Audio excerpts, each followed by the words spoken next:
in this universe so sparse.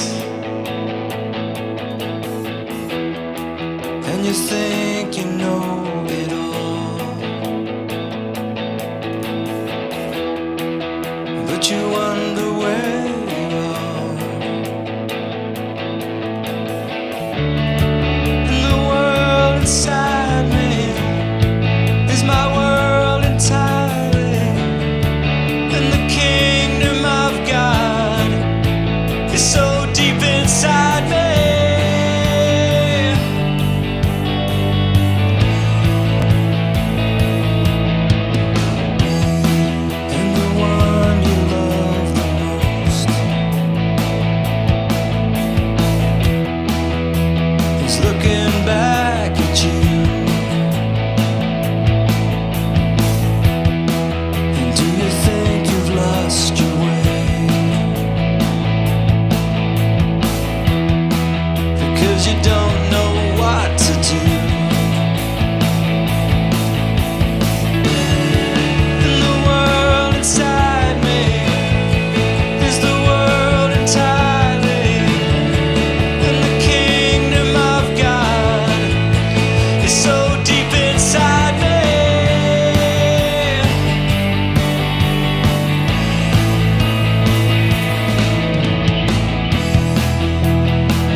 is so much more than I could ever know. Your love is deeper than this world will ever show. And all of life's beauty shines around this moment now. The sky and the cliffs, they seem to change my life somehow. And I will never be the same, will never be the same. Whoa, whoa, whoa, I will never be the same, never be the same ever again. Well, here I am waiting, Lord, my life is just for you. Please unfold all the plans that you would have me do. And if all the world's just a breath and nothing's here to stay, and all of the love we feel will save us anyway. And I will never be the same, will never be the same. Whoa, I will never be the same, will never be the same ever again.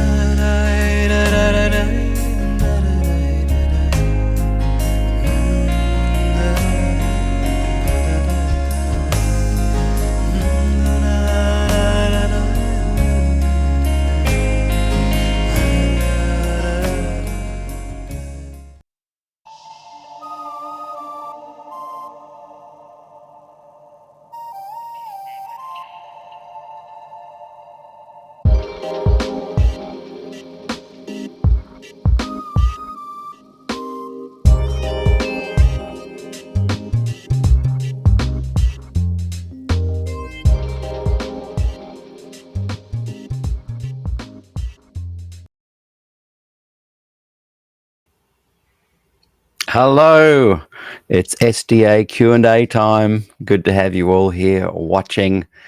And today we will be revisiting Season 2, Episode 10, my interview with Lyell Heise. So if you're listening on the podcast, this voice right now is coming to you, if you're going in sequence, 2025, but soon we'll be going back to 2020 and listening to my interview with Lyell Heise, Pastor Dr. Lyell Heise. And it's a fascinating conversation as we talk about all things Glacier View and Desmond Ford and the impact of Glacier View and the ongoing impact. You know, as I've been watching these interviews, you know, because each week I'm replaying one or two. We're going to be doing number 11 tomorrow. I think that might be, let's have a look. I think it might be Harry Ballas. And that's a fascinating interview. Let's have a quick look. Yes, so I'm going to try and get Harry on the program. And I've also asked Lyell to join us as well. He's on holiday at the moment. And so he may or may not be able to access the link. So sit back. I've got a nice brew here. I think it might be a cappuccino. And it's great to have you all here watching with me this week. Without further ado, is it without further ado or without further ado? Let me show my ignorance. Let's go back in time and watch my interview with Dr. Lyell Heise 5 years ago. So just give me a second, Lyell, to press the buttons down here. I've got a little monitor that I can now see what people are writing, and some people have sent in some questions. So just give me a second to set that up. And just a couple more seconds to let some people join the group. And then I'll officially start. But things have been going really well. This is interview number 10. Uh-huh. And I'm going to have to buy myself a new seat because it's getting quite uncomfortable. I never get a backache, but until just sitting on this seat, it's supposed to be a good one. But yeah. Anyway, that's enough small talk. Giving you a hard time. So we'll just wait till there's about 10 people in the room. SDAQ&A, I'll just let people know that are joining. That is a podcast, and recently, in the last 3 weeks, we've gone live as well from our Facebook group, and all the interviews will find their way onto the podcast as well. And this is a special series we're doing on the Glacier View 40th anniversary, and of course, when that series is finished, and Jill herself is going to be chatting to us as the last person when that series finishes. But yeah, afterwards we're going to continue on talking about all things Adventism. Okay, so I think we've got enough people there. I'll make a start. Welcome to SDA Q&A. I'm Peter Dixon, your host for today, and I'm joined by Dr. Lyell Heise. How are you, Lyell? Oh, look, I'm fine, Peter. We've been looking forward to this for a while. Yes. And I'm really glad to be honoured to be on your list. I don't know what you have to do to get on your list. I'm glad I'm on it. In fact, you were one of the first people I tried to talk to, but we kept crossing paths, didn't we, with different appointments and meetings and whatnot. I've been loving your live piano not performances, what would you say, sharings? Yes. They have been really beautiful. What kind of inspired you to do that? Well, we got to COVID and it suddenly struck me that we had to reinvent a lot of the ways we do spiritual life together. And I began to think to myself, I think we've got an opportunity here. This is not really a minus. And so I started out by asking people their favourite hymns and working away in my little YouTube channel. I had an inactive one, but it's pretty active now. And I can make little videos and just post them on Facebook. And I got I'd get 100, 150 views. And so then last Sabbath, I just thought to myself, I wonder what happens if I just turn on Facebook Live and start playing the piano. And it actually blew me away. It's a comment on what people are doing on Sabbath afternoon. They're hanging out on Facebook, and probably more so because of the virus. But I got to 100 views, and it got up to 350 views, I think. Incredible. So, yeah, I remember watching it. What I love about it is you can see people clicking the love heart if they're especially moved by something, the upcoming yeah, love hearts on the side. yeah. I love your playing. In fact, we used to live next door to you in Linfield Avenue. Linfield Avenue. They were the days. And not far from where we are right now. And I remember you doing me a wonderful kindness, which I'll just share with everyone. As I said, we were neighbours, and I'd made my very first recording on cassette with Trevor Magnuson.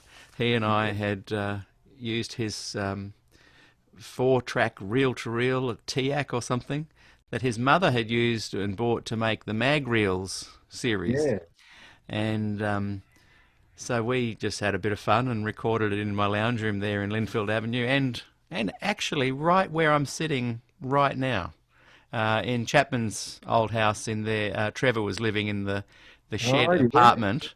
Yeah. And isn't that funny? That just clicked right where I'm sitting right now is where we recorded probably half that cassette, and the rest was in Linfield Avenue. Anyway, long story short, before I started selling any copies, and I sold 60, and I hope that they're all hidden away or lost or somewhere. I don't want people to hear it now. But I remember asking you to take a listen, and you literally, instead of just taking the cassette, you said, yeah, let's listen to it now. And you came into our kitchen lounge room area there in the house in Linfield Avenue, and I pressed play, and you listened to the whole thing right through, and we'd pause after each song, and you'd give me your critique and comments and thoughts, and it really encouraged me. Actually, that was my very first foray into kind of putting my music out there into the Out world, there. Mm. and so I really appreciate that. And I've kind of always seen you as a kindly person and a very talented musician, and someone that has got the pastoral care part of your ministry in good form as well. So it's a real pleasure to have you here today, and we'll kick straight into some Glacier View. We've been sidetracked a couple of times in our last two interviews, which is great. I shouldn't say sidetracked. We've been delving deeper into surrounding issues. Okay. Um, Yeah. and so I'm just wanting today to pull it back to start with on Glacier View. Can you Okay. remember? I better have a drink before Have a we. drink. Well, what's interesting, that cassette I would have played you in about 1981, and we're talking about August 80. 80. Yeah. Can you remember where you were exactly that day that you found out that Des had been defrocked, and how you felt about it? Peter, I can remember the exact day. Uh, I'll need to do a little context for you. Um, one of the I've been really fortunate. Every job I've had, I've always described at the time as the best job I've ever had. Well, the best job I ever had at that stage was head of theological education at Fulton College in Fiji. And we went out there in 78. We were there 78, 79, and 80. And I loved that job, and finished up being involved in the life and ministry of a whole bunch of people who are now very significant leaders around the Pacific. I always give myself a little pat on the back about that. Des had been a guest speaker at a week of prayer at Fulton before I got there. So I wasn't there when he did that ministry, but it was hugely appreciated. And so the name Des Ford always rang very nicely tuned bells in the minds of Fulton staff members who had the memory of him coming there. So early in 1980, when there's a kerfuffle, no, it was 79, wasn't it? The 79 was the forum in PUC. The kerfuffle developed pretty quickly after that. Guess who got to be the bunny at Fulton College, who had to explain to all these pretty much adoring faculty members that the person they loved seemed to be making waves or seemed to be in deep trouble. And Pastor Heise, what do we make out of this? Fascinating. So I got to be the maker of the story to them, and I tried to present the story with a proper, and it was only a breaking story then. It wasn't a full-blown tragedy. It was, there's something's happened, and there's meetings, and there's study, and there's people talking, and there's going to be a big conference later in 1980. And you heard the tape, of course, of the forum. Yeah. So the principal at the time asked me to actually talk to the staff several times in staff meetings during the year about what this all signified. The principal wasn't a pastor or a theologian and deferred to me to kind of make sense out of it. So in sharing with them, I tried to explain how in my view, and the view of, I think, any decent theological educator they were going to get, Adventism was a dynamic movement. It wasn't static. It had a tradition of fine-tuning things as it went along. It was in the Reformation tradition. It was open to new insights. And that this guy, Dr. Ford, who they loved, had some really good insights to present in a really important area of Adventist understanding, which was about eschatology and about the climax of the great controversy, how that plays out, what are the Bible images that illustrate it, how do we understand them, how do we interpret them, and that he had some good ideas to offer. I was pretty unabashed in saying I thought the ideas about moving on from literal sanctuary in heaven to a much more philosophical understanding of what the gospel means and how it plays out in the experience of a believer. I thought these developments were good. I didn't rubbish 1844 to them. And in fact, I don't think Des rubbished it either, really. I think what he was anxious to point out was that a very literalistic reading of this prophetic scenario was full of difficulties. And if we had a better framework in which to think about gospel and sanctuary and eschatology, we could avoid some really bad pitfalls that we had and could and would fall into. Anyway, so that's how I set up the scenario, and the principal was happy with that, and the staff were happy. And I, at the time, was offering an optimistic vision for Glacier View, thinking that they would get to something like the consensus statement, sign off on it, and all go home. And that's what I think most of the scholars hoped for, and well, certainly what Des hoped for. This is a long way to get to your question, but I don't mind at all. That's the point of this series, is to unpack it at leisure. Yeah, well, we're getting there. You've lived in the Pacific, Peter. Yes, Fiji, been to Fulton, New Guinea. So come mid-1980, a wretched little mosquito, I think it had to be, because it turned out to be dengue fever, little mosquito bit Lyell, and Lyell sank into the worst health crisis of in fact, my whole life. I thought I was going to die. Wow. Dengue fever is a wretched thing. It feels like you've gone through the ringer of one of those old washing machines where they had two, and you feel like you've been through it. And I felt like that. I remember one night in the middle of the night, Gayleen talked to our next door neighbour, Don Roy, and Don had a high-ace van, and Gayleen said, look, Lyle's not good. We've got to get him to hospital. So I lay down in this Toyota high-ace van, like in the aisle between the seats, like a little minibus it is. Got down to Suva. Well, the road from Fulton to Suva was terrible back in those days. Yep. We did it a few times in the early 70s, and it was dangerous. Yeah, well, this was 80, and it wasn't much better. Yeah. It's nice now. It's sealed now. So this was bad. They couldn't do much for me in Suva. I came home again with an injection of penicillin from a blunt needle. That was it. So I got worse and worse, and finally they decided they had to ship me out of there and get me to Australia and to the Sydney Adventist Hospital, which was one of my favourite places. I'd been a chaplain and public relations director there. I loved the thought of being consigned to that place.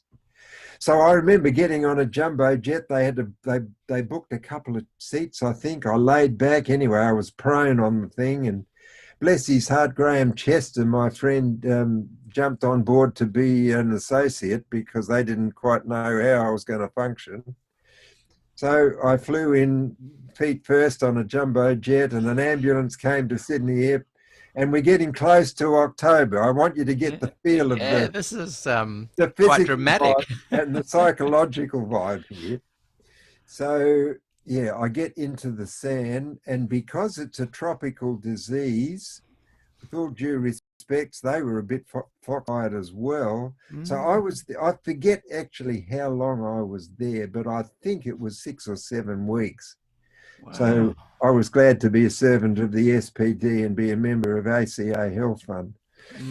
So I'm there, and it's coming up toward October, and it was absolutely incredible, the buzz around the hospital. It wasn't conducive to peace and health and recovery. Wow. I've got a bunch of pastoral colleagues all around Sydney who are all coming to visit me, and that was back in the days before email, really. And so it was photocopied faxes. So everybody's got a take on Glacier View. It's coming up, Wow. it's close. There's this document, there's that document, it's faxed, it's photocopied 10 times. And I had a pile of them beside my bed, like about this high. And I was trying to recover. I was feeling a bit more stressful the closer this was getting. It looked like they'd really upped the stakes.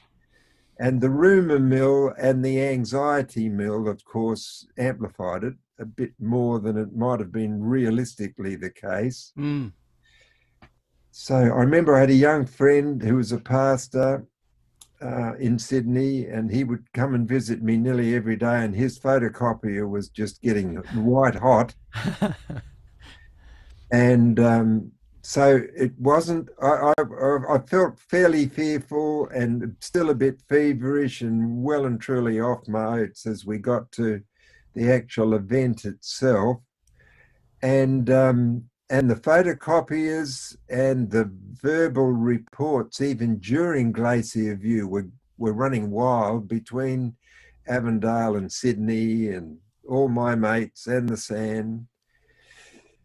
Yeah, so when the word came through, sort of the first real, rather than that consensus statement being the climax of the thing, which would have been actually, I think, very helpful. Yeah. The That real would have climax, changed Adventist history, wouldn't it? yeah, the real climax turned out to be that illegal after the event meeting, and Des on the line and looks like he's going to get fired. And at that point, I wondered which was worse, that or dengue fever. So I was in hospital, to answer your question, trying to recover from dengue fever when that hit the fan. Wow. And in many ways, you were at the hub there, because the SAN is just across the road from Oh 148. yeah, yeah. There's another interesting angle on it, Yeah. Which is, as I was trying to recover, and shortly after that, I'm still sort of in the SAN, a little bit mobile, trying to recover. I had no job. And the reason I had no job was I'd accepted a call in mid-1980 to go to Helderberg to teach theology there in South Africa, and already swapped notes with Jeff Garn. You remember him? Yes. Jeff was coming from South Africa to Australia. And so he and I did some deals about swapping money and cars and furniture, and we got a fair way down the track. But it became obvious once I got into the SAN, I wasn't going to be a fit candidate to go to Helderberg. So that folded. So there I was, sick in the SAN, no job, pretty distressed about Glacier View, and wondering what in the world was going to happen next. That was the year that Lawrence Turner was coming to Avondale. And so Ron Taylor at the division, in an attempt to snag the Lawrence Turner deal, had been told by the Brits they wouldn't let Lawrence go unless there was a swap. So I think Ron Taylor felt me among the more dispensable souls under his benign gaze. I'm pretty sure that was his take on me. So I drew the short straw as being the sacrificial lamb to get Lawrence Turner to Avondale. So I politely declined that one. Yeah. Yeah. And that's when you that was when Avondale yeah, was at long last getting a pastor. yeah. Um, I think the Avondale people had prevailed on a really genial and much loved conference president called David Curry that they should make this appointment. Avondale should have a pastor. Mm. And would you believe David Curry was my very first supervisor in ministry back in Dunedin in 1970. Mm. So 10 years later, Dave Curry tapped me on the shoulder finally at the very end of that year to ask me if I'd come to Avondale.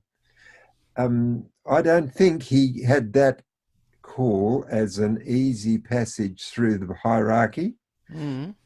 There were some objections at several levels on the way up, but Dave, Because of your thoughts and maybe yeah, it was agreement with Des Ford. my family name was what seemed to be problematical.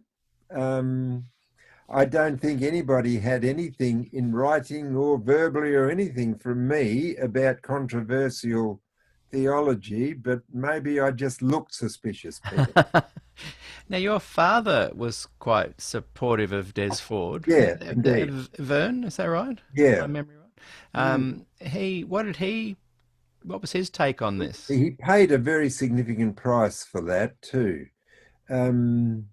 which is why I think Dave Curry on round 2 with the next Heise, he was very supportive of my dad. Right. And very supportive of me.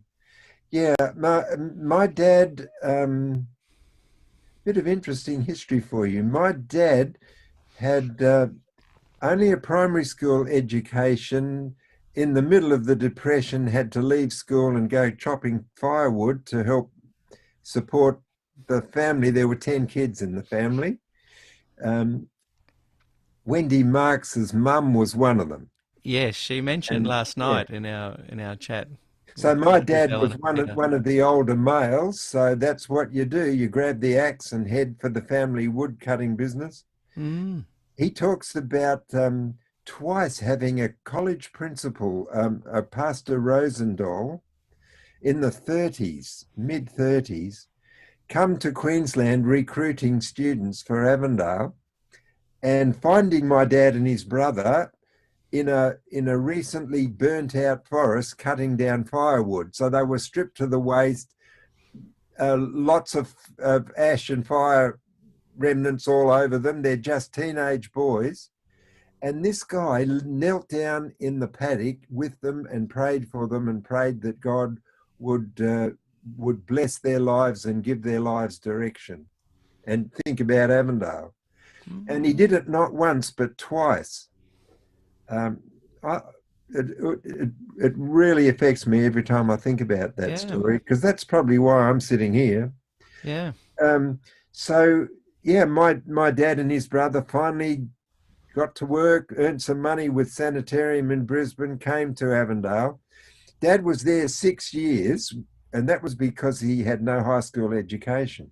So he spent the first 2 or 3 rectifying that, and then did the full-on ministerial course, graduated with Russell Crans and Ray Stanley and a bunch of luminaries. They were friends all their lives. Yeah.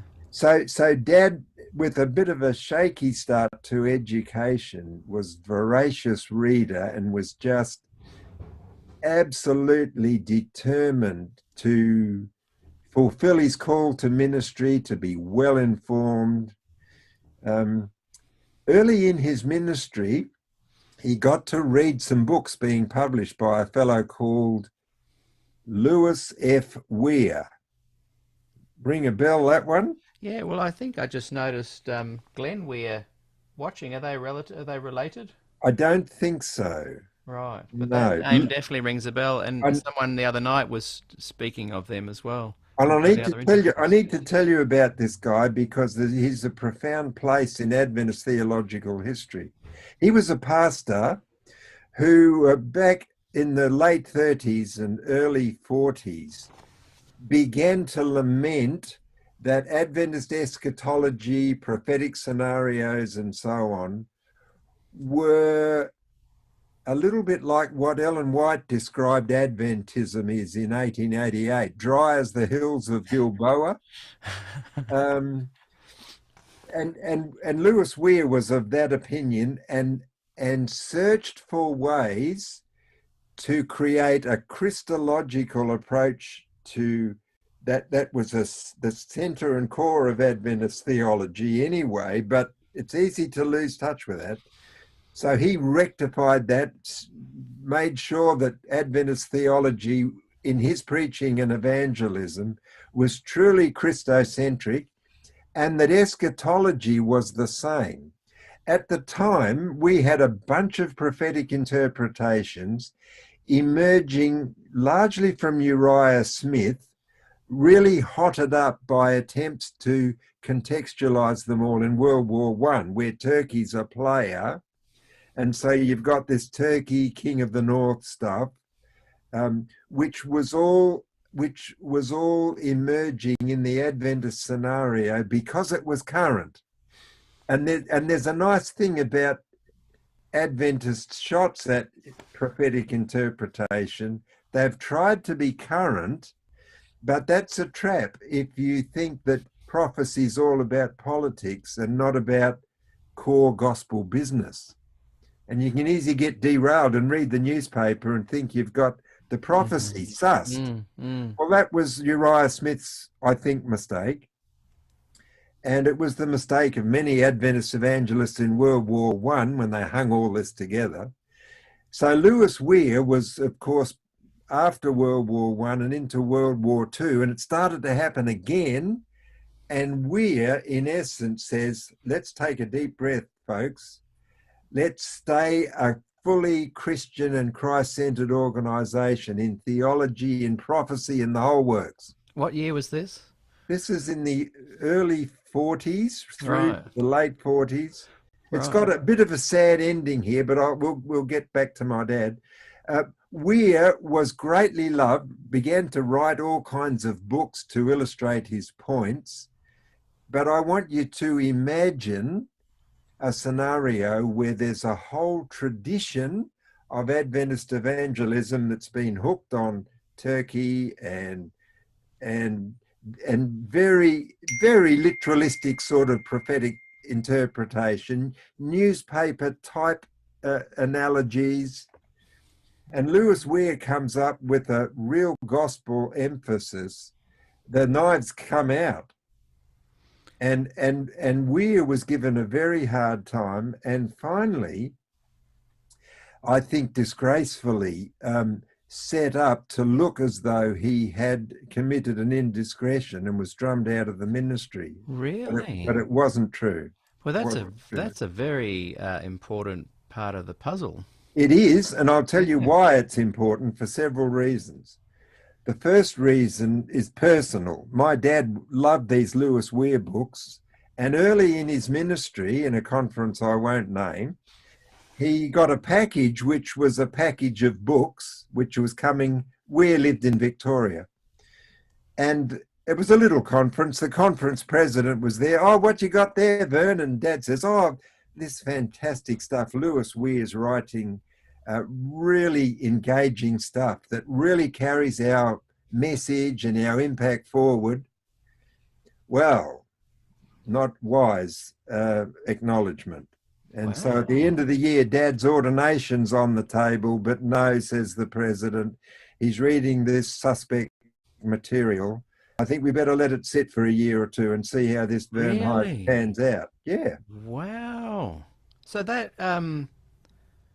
the books were around the 40s. When would that have occurred? My dad's ordination was somewhere.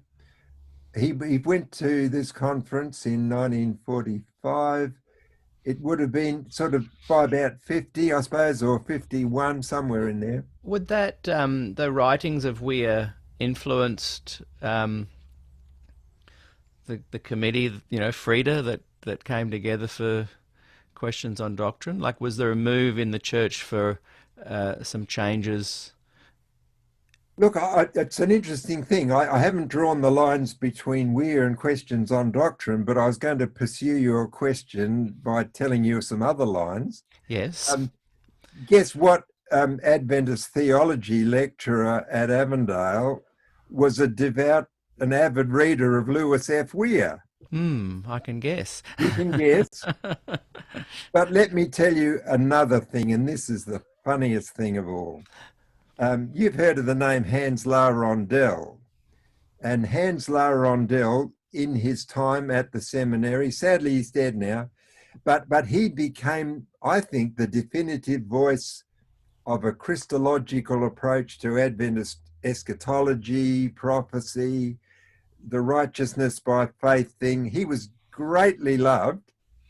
And La Rondel was called out to Avondale to run a year-end summer school. And I think this would have been sometime in the late 70s, perhaps. My dad was still working as a pastor and went down, loved the thought of getting a chance to do some study with La Rondel. He gets down there, there's 200 or 300 pastors there. And guess what books La Rondel prescribes that you've got to read? Not only, it's not optional, these are the textbooks for this course in righteousness by faith. Wow. They are the books of Lewis F. Weir, from whose widow La Rondel got the rights and republished them himself for years until I was going to he died. say they obviously wouldn't have been available via the church No, bookshops anymore. no. So La Rondel got the rights, republished them, and they were textbooks for an Andrews University seminary class. Did they have to keep that a little bit under the radar? No, La Rondel didn't think so, and people in Australia at the time, ministers of Dad's ilk, did some heavy breathing, some with joy, some with dismay. But the younger types from my age on, I only knew about this because of my family connections. The name was otherwise unknown. And La Rondel just presented him as a really thoughtful Australian evangelist and theologian whose stuff was so good it had to be read for this course. Wow. So are those books still available now? I think so. I think you can Google them and find them. Yeah. If anyone's watching that's good at doing that kind of thing, maybe they could provide a link for us below. Yeah. That is fascinating because that kind, and Norm Young mentioned this the other night, that there were many people, I think he even mentioned Weir, but there were many people expressing this desire to bring Christ back as the focus, which Yeah. is kind of what Ellen White was saying in 1888. Anyway, that's true. Yeah. Yeah. So, So my dad always loved to be on the front end of developments in Adventist yeah, theology, and that really, I think, energized his ministry and made it really effective. yeah, And it was a fairly natural follow-on as Des achieved significant impact in the church. Dad really enjoyed that as well, and became a very close and firm friend of Des, and was, of course, really distressed when things went bad. mm, And it made it hard because he was unafraid to share his appreciation for Des and to share the gospel in the way that Des had modeled. And toward the end of his life, he came upon some really hard times, actually retired early, which gave him a longer retirement and a more peaceful retirement. And we were glad about that in the long run. Just a little aside there. Your dad and I were actually good friends, even though we're a big age difference, because he was one of the few people that I ran into that actually knew my grandfather, my mum's dad, McFarlane. Fergus McFarlane. Yes. And he, sadly had his life cut short at about the age of 36. but your dad knew him well. I think in Yeah, Adelaide they worked together. yeah, And so I remember several times having some wonderful conversations with yeah, your dad about his memories of my grandfather. yeah. Do you think at that time, the post glacier view, with people like yourself and your dad and many, many others that were more supportive of Des and upset about what had happened, was there pressure for you guys to kind of pull your head in and be quiet, or did you feel you could speak freely but only to certain people? Um, Let me think about that. The context that I'm trying to go back and re-immerse myself in is the context of me recovering from dengue fever, Dave Curry trusting me with that. It was a very important appointment, that Avondale Church pastorate, and for Dave to trust me with that, I took as a badge of honour. Um, but I should explain to you that it was not an easy assignment. You imagine, you, well, you don't have to imagine. You lived there, you were there. Yeah, The, 81 was my first year. the Avondale of the early 1980s is the Avondale that loves the gospel, that has been through a significant energized revival, I would think it's fair to say, in the 70s. It has a bunch of among the best educated Adventist academics in Australia, or at least the biggest collection of them. There were others in other tertiary places, but this was the church place. Some of them had been recruited there by Des. Some of them had had their first awakening to the power of the gospel through Des. There's critical mass of them there, and all of a sudden, the whole church structure seems to be saying that's a dead end, and we're not going there, and we're not going to employ people who go there. And I turn up as pastor to this bunch of people that very, like in January after the October, here I am. Mm. So that's not an easy assignment. Well, Avondale was, and I mean it in a good way, a bit of a bubble because I was there 81, took a couple of years off, but taught music there in the 2 years that I was taking off, and graduated in 85. And those 5 or 6 years were really exciting, vibrant. There was a really good atmosphere.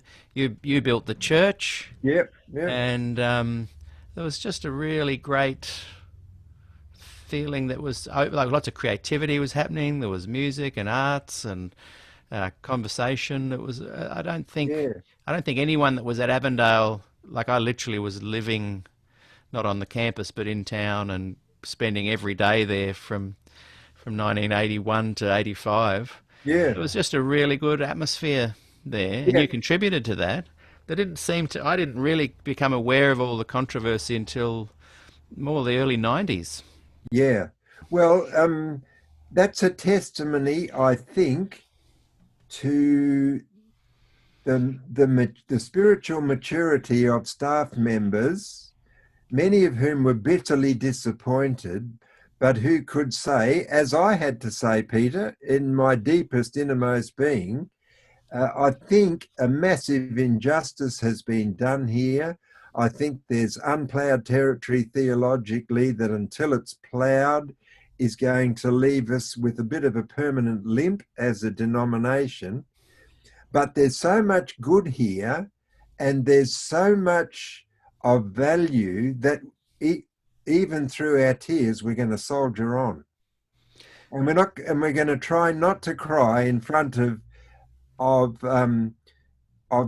sensitive, not quite grown up students who we want to love the gospel and we want to love this church. So we're going to go at this with as much energy as we've got from one day to the Mm. next, and that's what we did. Well, I had zero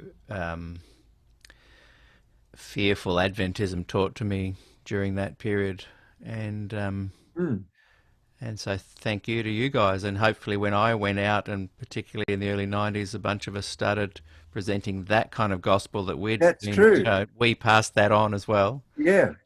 There was a bit of a rise in the late 80s, where the Concerned Brethren, we talked a lot about this last night. You'll have to go back and watch that interview. Oh, It yes. was fascinating talking to Peter Marks and to Wendy and to Ruth Ellen about Raglan and the Concerned Brethren Yeah, yeah, movement. They started to get a bit of a foothold in the late 80s to some degree, and then continued to rise from there. When after Des had passed, um, and the college was going to do a memorial service on their grounds there, um, there's an interesting kind of story there where sadly they were told that that wasn't to happen. yeah. Do you think that this nice bubble, again, I don't refer to that in a sense of it being naive or anything like that, but this beautiful environment that was created at Avondale, and I think replicated in Andrews and some other places around the world, do you think, did you pause and think, hang on, this is under threat now because of the move of the memorial service to another location? Yeah, I think I did. Um, that was my worst day of the last decade because I was actually the MC of that Yeah. program, and and Ray Roenfeld, who was college president, had navigated it very carefully and thoughtfully and honestly and openly. There was no subterfuge. It was, it, from our end, it was clear, thoughtful, and the deliberations of the college powers were frank, open, and honest, and a decision was made that we should go ahead. But external forces prevailed, and that decision was actually overturned. That was a low moment. I've got Mm. no good way of I can't window dress that experience. No. Um, do you think the people that had the power to shut that down have direct links back through to the Concerned Brethren from the No, standard no, to no, I Standish don't believe that Brothers? at all. I've got enormous respect for the people on the college board and for division leadership who are a new generation of people who I think, Peter, don't have as much residual pain from the 80s as some of us older silver-haired baby boomers. Mm. So there has been a passing of the generation. Mm. So I didn't detect, no, there was no, I don't think there was any malice or vindictiveness. I think it was it was trying to manage the troops. And some of the troops were very restless. And Restless, I would have which hoped that, side do you mean? The restless that it was going to go ahead on yes, yes. Indigenous soil? Oh, yeah. So who was restless? Well, well, So I'm just trying to draw a connection to the there Concerned was a Brethren significant cluster of restless souls in North New South Wales. opposed to opposed to the memorial being on college Yes, soil. yes. I've just got a theory that that cluster of people have links to other people who have links to Heartland, who have links to Standish Brothers, who have links to the Concerned Brethren. Look, I wouldn't know about personal links. There's some philosophical links, maybe a similar worldview. I mean, links that I have back to Des Ford, even if I'd never met him, via chatting to people that supported him and by knowing lecturers at Avondale and by meeting pastors like yourself. There's a thread that runs back that would give me my own theological leanings based on a definite thread that goes back to a loosely organised movement, people that supported Des White and other more progressive views. Hmm. That's the kind of link I'm talking about. The Yeah, Standish Brothers started Heartland. They had people that studied and trained there. They went out and started their own ministries. Those people started other ministries. Those ministries are the ones that fought against Des being on Adventist soil, the memorial. Maybe, yeah. You see it more organic, though, whereas I see it perhaps a little bit more of a political manoeuvring. Yeah. I it's hard to yeah, it's hard to be really definitive about who's linked to who and in what sense are they linked. Mm. Um, It just strikes me that the more conservative body that are wanting to bring back a pre-QOD, pre-Weir kind of Adventist environment are actually organised and are more politically motivated and have a focus, and they're monetised, and yeah, they get behind, they put their money behind independent ministries. yeah, that's certainly true. And so I just feel that the people that ensured that Des Memorial wouldn't happen on Adventist soil were connected with this movement that is here to bring back their version Mm, of the church. What you mentioned earlier that when you spoke to the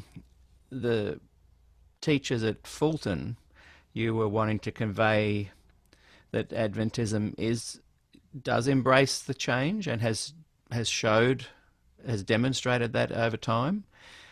I think nestled in the Great Controversy, which is still published and presented and has been since its very first printing, is a kind of a defined statement of what the investigative judgment is and what the yeah, judgment is about. And yeah, even though Ross Cole pointed out the other night that the investigative judgment wasn't officially set up till about 1850, the loose beliefs that were under its eventual defined belief were formed soon after this appointment, October 22, 1844.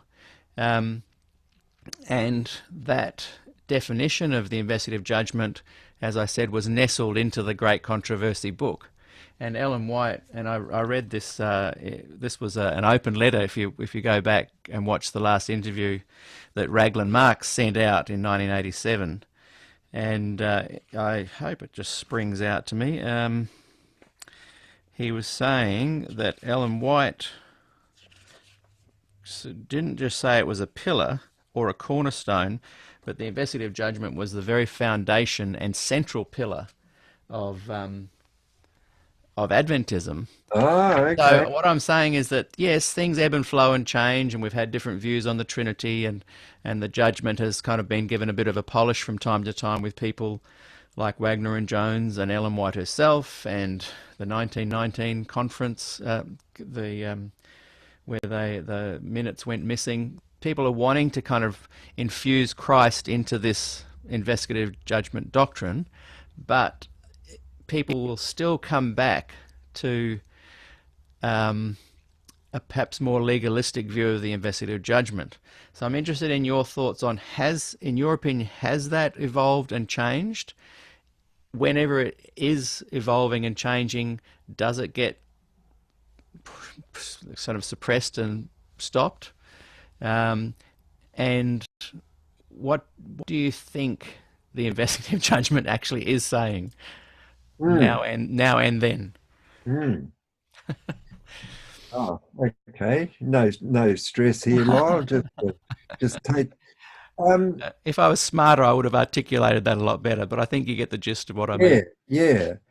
I think the Great Controversy chapter by Ellen White has turned out to really define what they were saying at that time.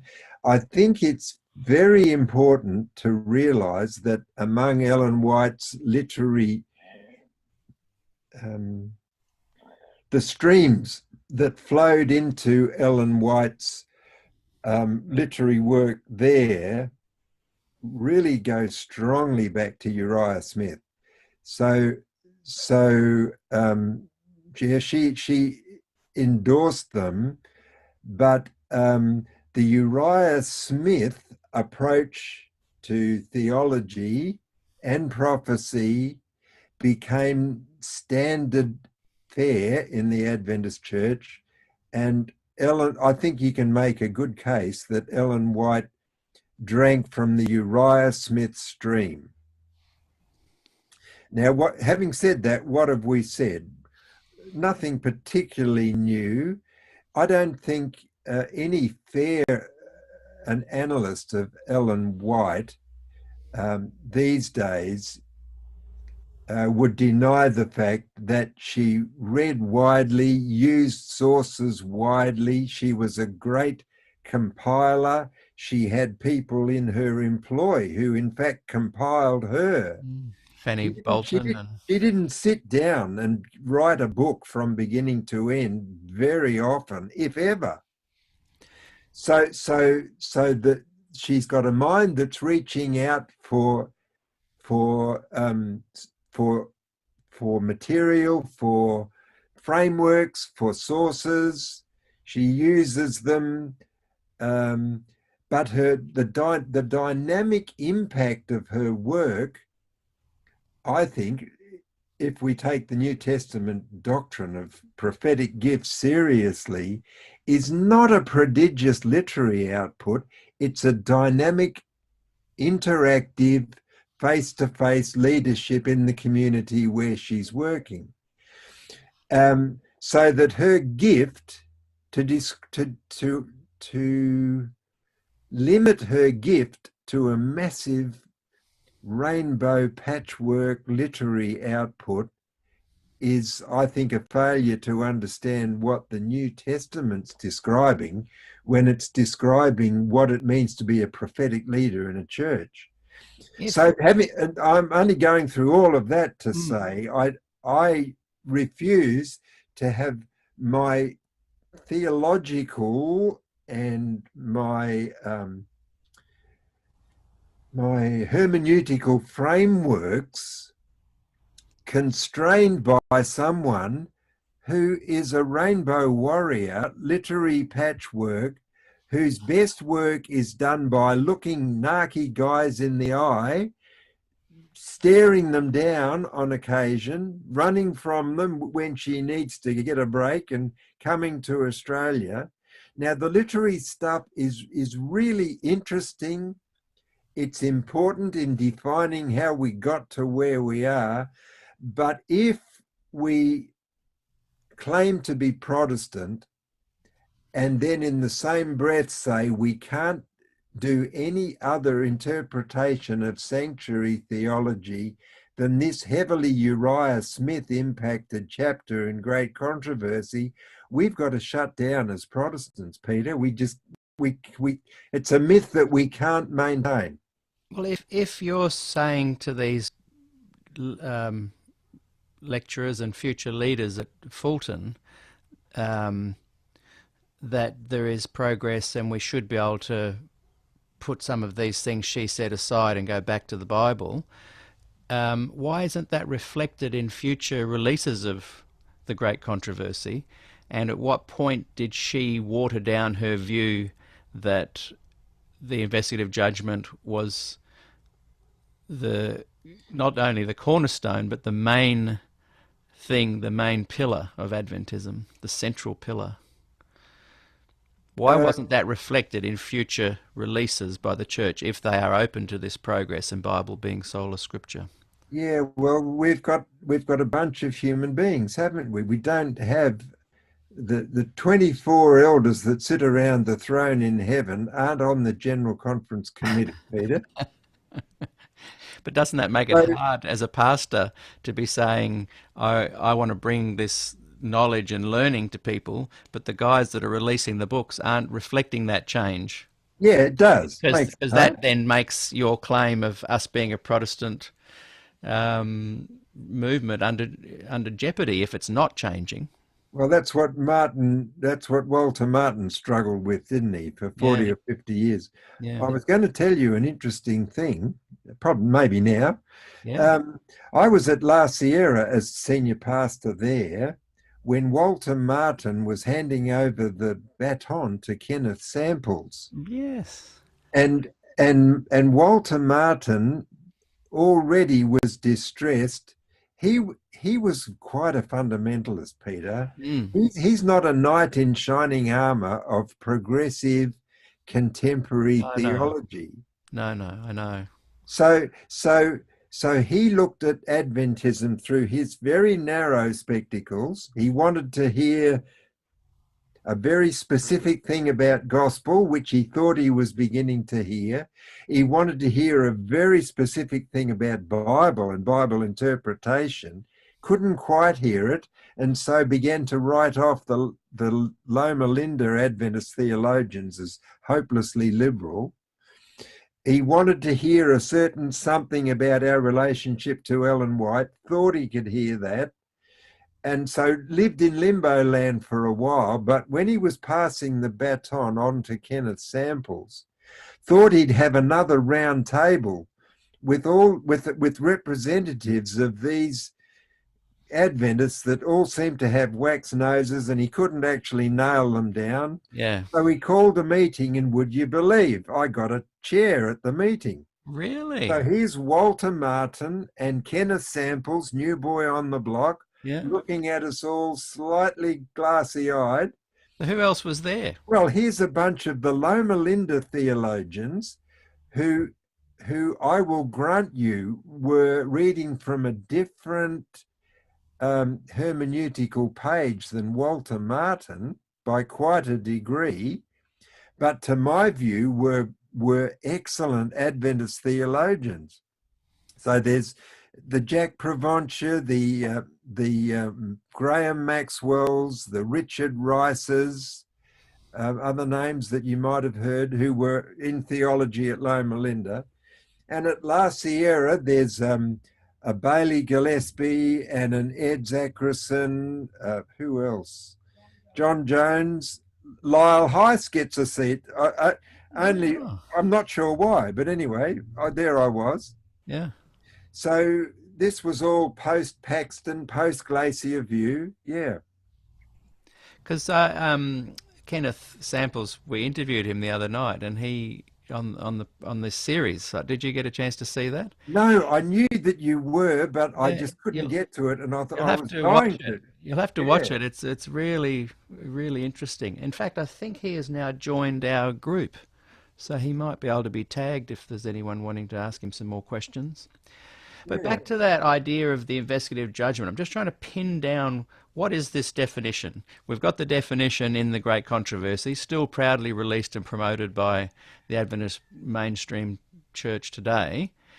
It must be frustrating if you want to see a progressive move with Adventism that you feel is happening and is there amongst certain people, to not see it reflected in well, I'll tell you promotion of the mainstream body. I'll tell you where it is reflected. It's reflected in the 28 fundamentals. You cannot read that statement on the sanctuary. It used to be 23. It's now 24, I think. Yeah, 20. Yeah. Oh, I see what you mean. Yeah. You cannot read that without seeing something's happened between the last edition of Great Controversy and that statement. Okay, you don't have it handy there, do you? I don't, but it doesn't use the word investigative judgment. But is that because there's a move? So I see a move by Ted Wilson and his cohorts to bring us back to the Great Controversy version of it. And I see a move by a lot of administrators to water it down as much as possible in the fundamentals so that it lessens any kind of controversy amongst the grassroots people. And then I see a lot of grassroots people just responding with, oh, see, it says here, it's quite clear that it's just about a judgment. And it becomes very nebulous in recent editions of the... which I think is the appropriate stance to take. I don't think the literalism and the angst and the scenario, which is almost or could be seen as anti-gospel in the original Smith formulation, I agree. is not going to cut it, Peter. No, I agree. And I'm all for the more recent versions of the 28 fundamentals, apart from the adjustments just recently made. But Mm. on that topic, anyway. Yeah, yeah. But how frustrating that the very top tiers of leadership are wanting to bring it back to the great controversy version. Yeah, but look, be pragmatic for just a moment. You've worked across a variety of cultures. I have too. Invested a lot of effort in cross-cultural ministry. And as I look at the Adventist Church, it's a dynamic movement, 25 million people around the world. I want you to guess, because that's all we can do, Mm. a number of that 25 million who could give you a Uriah Smith Bible study on the investigative judgment. None could, but they could give you a version that says we need to be sinless to get into heaven. And the very desire, the very purpose of the sole mission of Adventism is to prepare us to be ready for Jesus, and to be ready for Jesus requires us to keep the commandments and to keep the Sabbath, and it just spins off. So they wouldn't be able to articulate the subtleties of the Uriah Smith infusion, but they would definitely get a sense of an older version of Adventism to a more progressive version of Adventism, and they would support the older version, and they would see the progressives as being dangerous. Yeah, but I seriously think that in the sociology of Adventism, these massive people movements, even in Africa, which I think we stereotype it as being very conservative, but I think the Adventism of Africa would certainly be focused on the African experience and African issues. The same would be true in Asia, in South America, and wherever. Certainly in the way that Adventism is presented in the West when it engages young adults, and it doesn't do it as well as we would like, but we shouldn't be pessimistic. It does it better than a lot of us think. And in the communication of the Adventist hope and ethos, the sort of thing that kept me awake as a kid, worrying about whether my name's come up in the judgment, I don't think those nightmares are occurring. No, Ruth Ellen mentioned that in the interview last night, that she wasn't ever had that kind of thing happen. And I don't think, in fact, I think if you were watching 3ABN and getting Adventist theology from that, I don't think you'd go to bed having nightmares either. No. I think there's a great move by all facets and factions of Adventism that infuse Jesus and love and in positive ways. In fact, the more I kind of drill down on people that are on all different sides of Adventism, the more that's coming across, that is the main thrust. Even Ted Wilson, his main thrust is Jesus and the imminent return of Christ. I did have something I made some notes about something I wanted to talk to you about, and that is, what is the essence of the apocalyptic vision? It's very important that we get this straight as Adventists, because some of us think one thing's the essence, but I'm going to argue against that. The idea of apocalyptic, that is, that the great controversy is careering toward a climax sooner rather than later. Mm-hmm. That is first century Christianity. The last days have arrived. That's the book of Hebrews. In these last days, God has spoken to us by his Son. And New Testament Christianity is apocalyptic. So to be motivated about Jesus is coming back again, the conflict is narrowing and intensifying. That is core Christianity. And you can see the conflict in the Gospels. Yeah. So when Adventism Miller got some of that, he overlaid it with another thing I'm going to argue about, but he got the essence right. And early Adventism as an apocalyptic movement is a fantastic restatement and re-energizing of first century Christianity. But the essence is the orientation to Jesus and to the fact that he wins in the great controversy. The essence is not the mathematics or the geography. And Adventists have got into deep trouble on the maths and the geography. We got into trouble with the geography when we read the Bible backwards and said we're going to create something in heaven that's beautifully done because it's just as nice as what we made on earth when we made a tent in the wilderness. It's getting the cart well and truly before the horse. So this whole thing about apartments and here or there, that's geography, and it's not the essence of apocalyptic. And it's metaphorical. Yeah, so what I'm trying to argue is that you can be a passionate Adventist if you get the essence of the apocalyptic, even if you're nervous or dismissive of the geography or, Peter, the mathematics. Now, that's tricky, but I'm going to go there because I think it's just as true.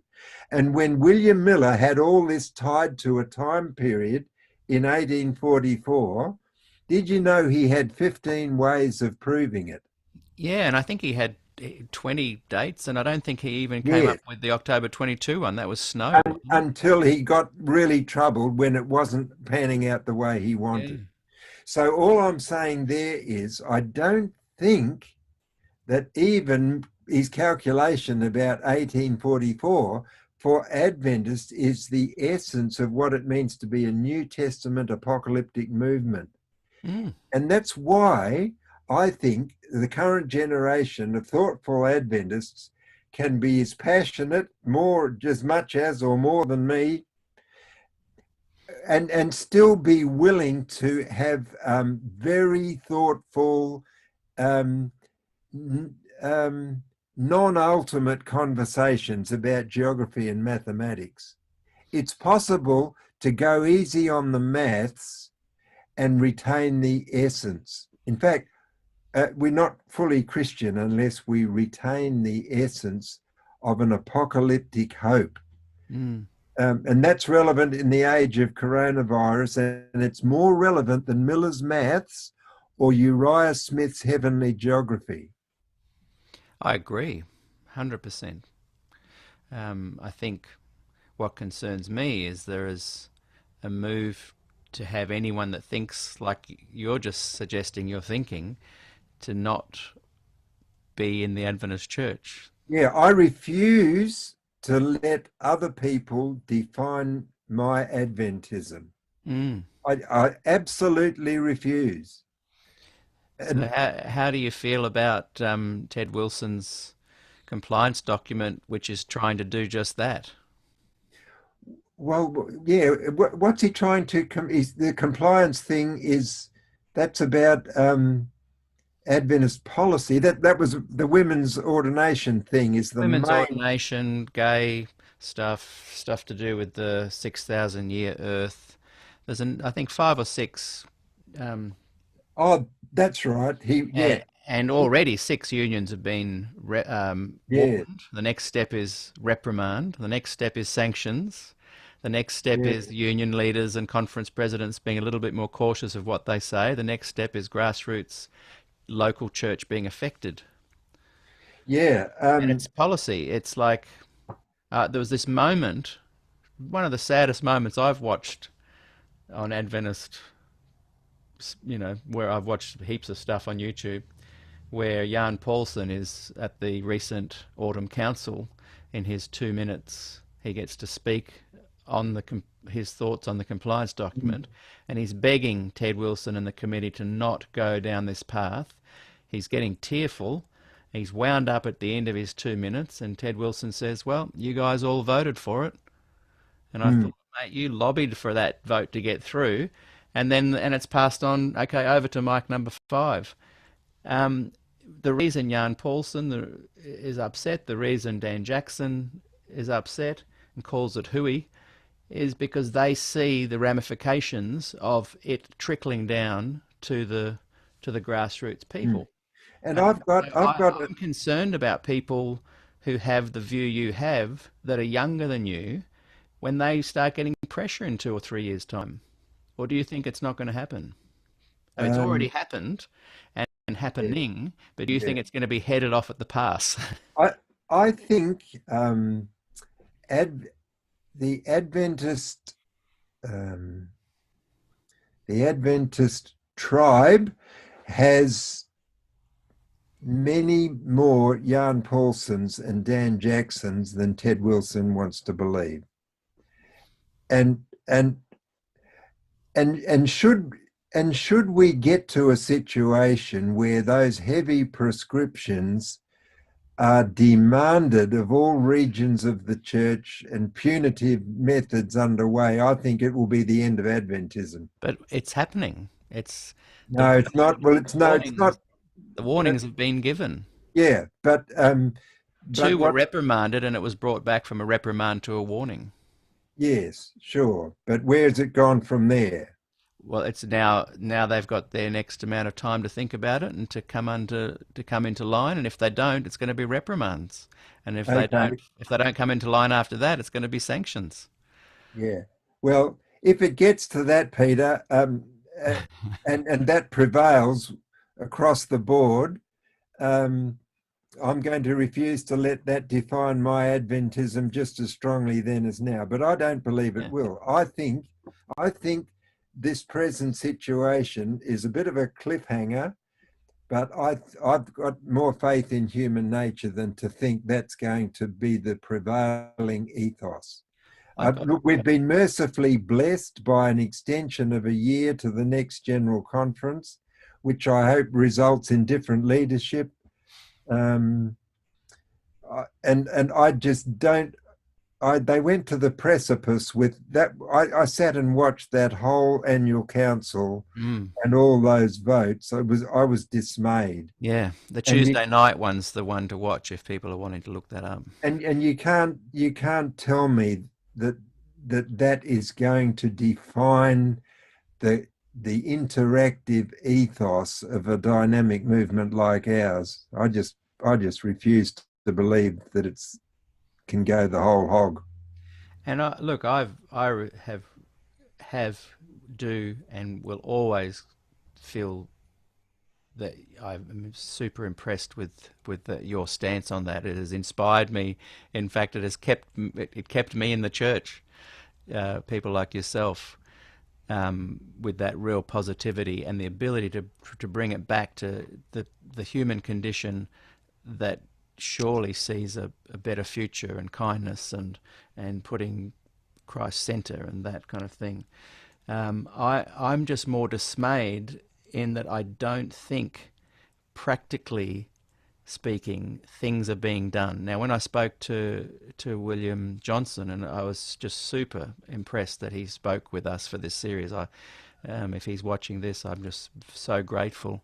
He had such a wonderful way of talking about all the issues that I raised. And he said that, like you, he feels it's not going to come to that. We've come to the edge of the cliff, but it's not going to go over the cliff. And I don't know why, but I feel less positive. And I We don't want to get mean the ambulances all down at the bottom as quickly as we can, Peter. and I don't mean that I'm not a negative person. I'm just saying that if you want that to not go over the cliff, what's being done to stop it going over the cliff? Now, Pastor Johnson alluded to the fact that the PUC, I think, and maybe the North American division, he alluded to it, so I'm not wanting to put words into his mouth, but that they carry a lot of the financial contributions that are given to the GC, and maybe when they decide not to give as much as they do, because they're only required to give a way lesser amount, maybe that's their trump card to bring it back from the cliff.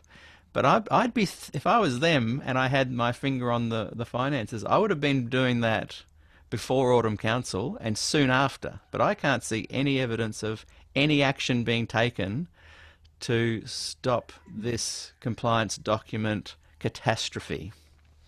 Mm. Are you aware of stuff I'm not?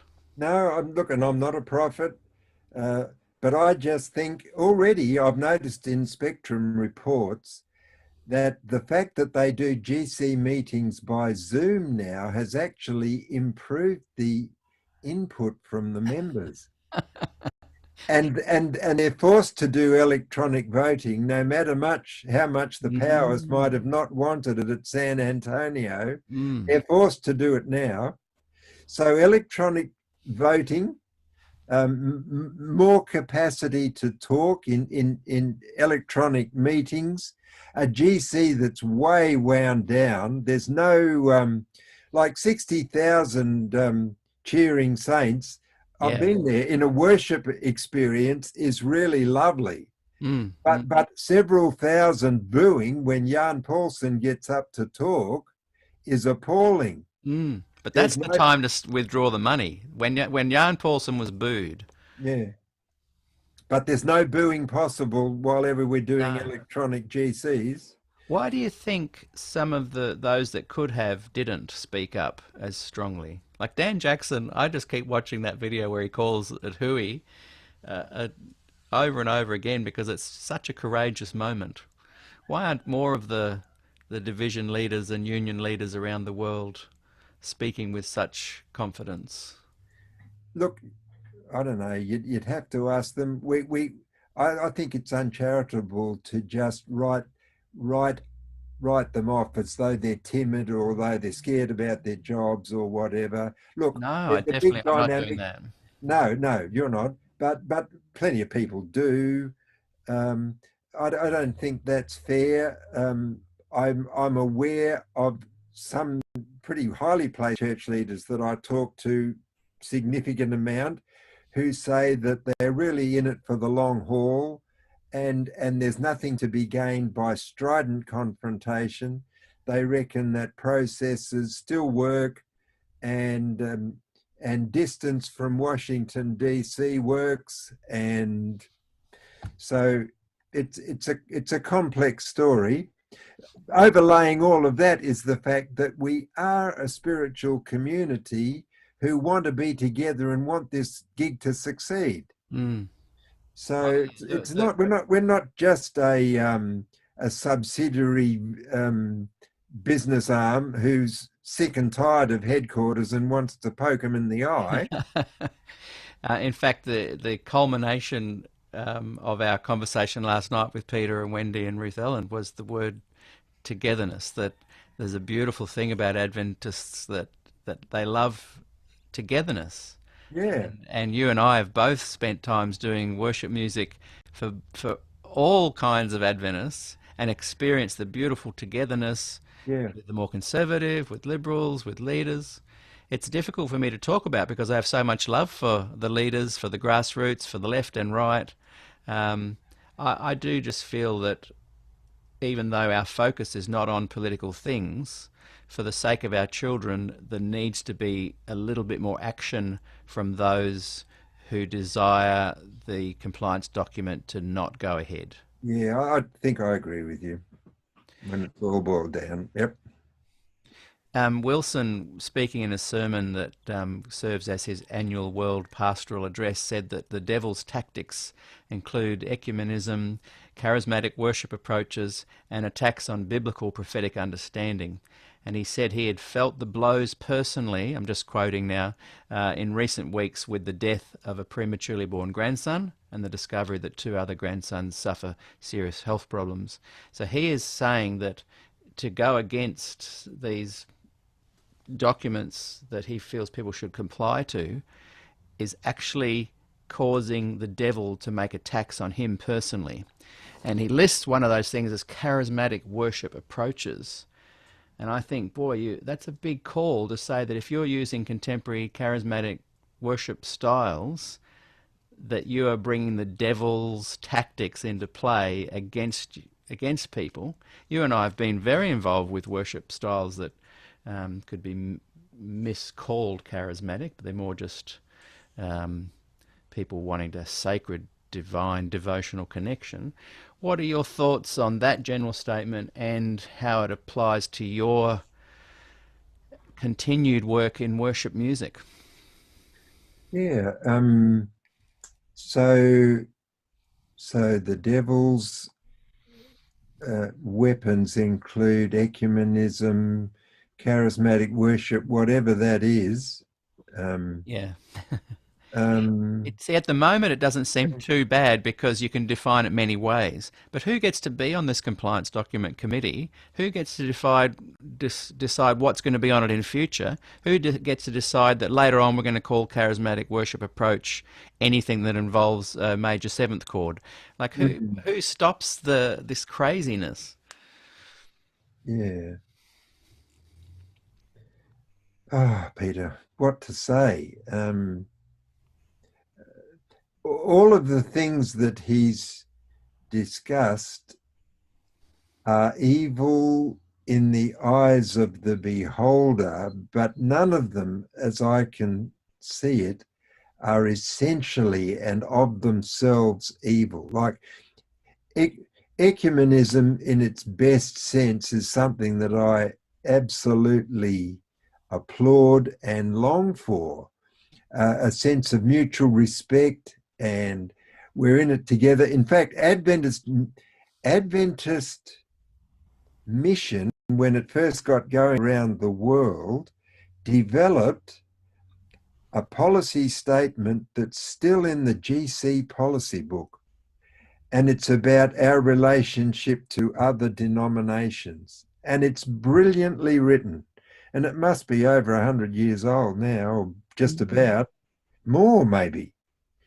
It's about how we all servants of Christ, how we value one another, how we need to work and uphold each other. Because the ecumenical thing really hits when Christians are out to make pagans Christians, but they've got several different brands in the field. That's when it becomes really urgent to figure out what sort of ecumenical stance are we going to take here. I remember my missiology lecturer at Andrews, who was Gottfried Oosterwall, who was Mr. Adventist Mission. He used to pull that thing out and quote it to us all the time. It was the one GC policy of which he was tremendously proud. So I don't know what's worrying Ted. Um, Well, I mean, I've just listed three with the worship styles, the prophetic attack on prophecy, the ecumenism. He's listed in the compliance document as women's ordination. I think that's the first one.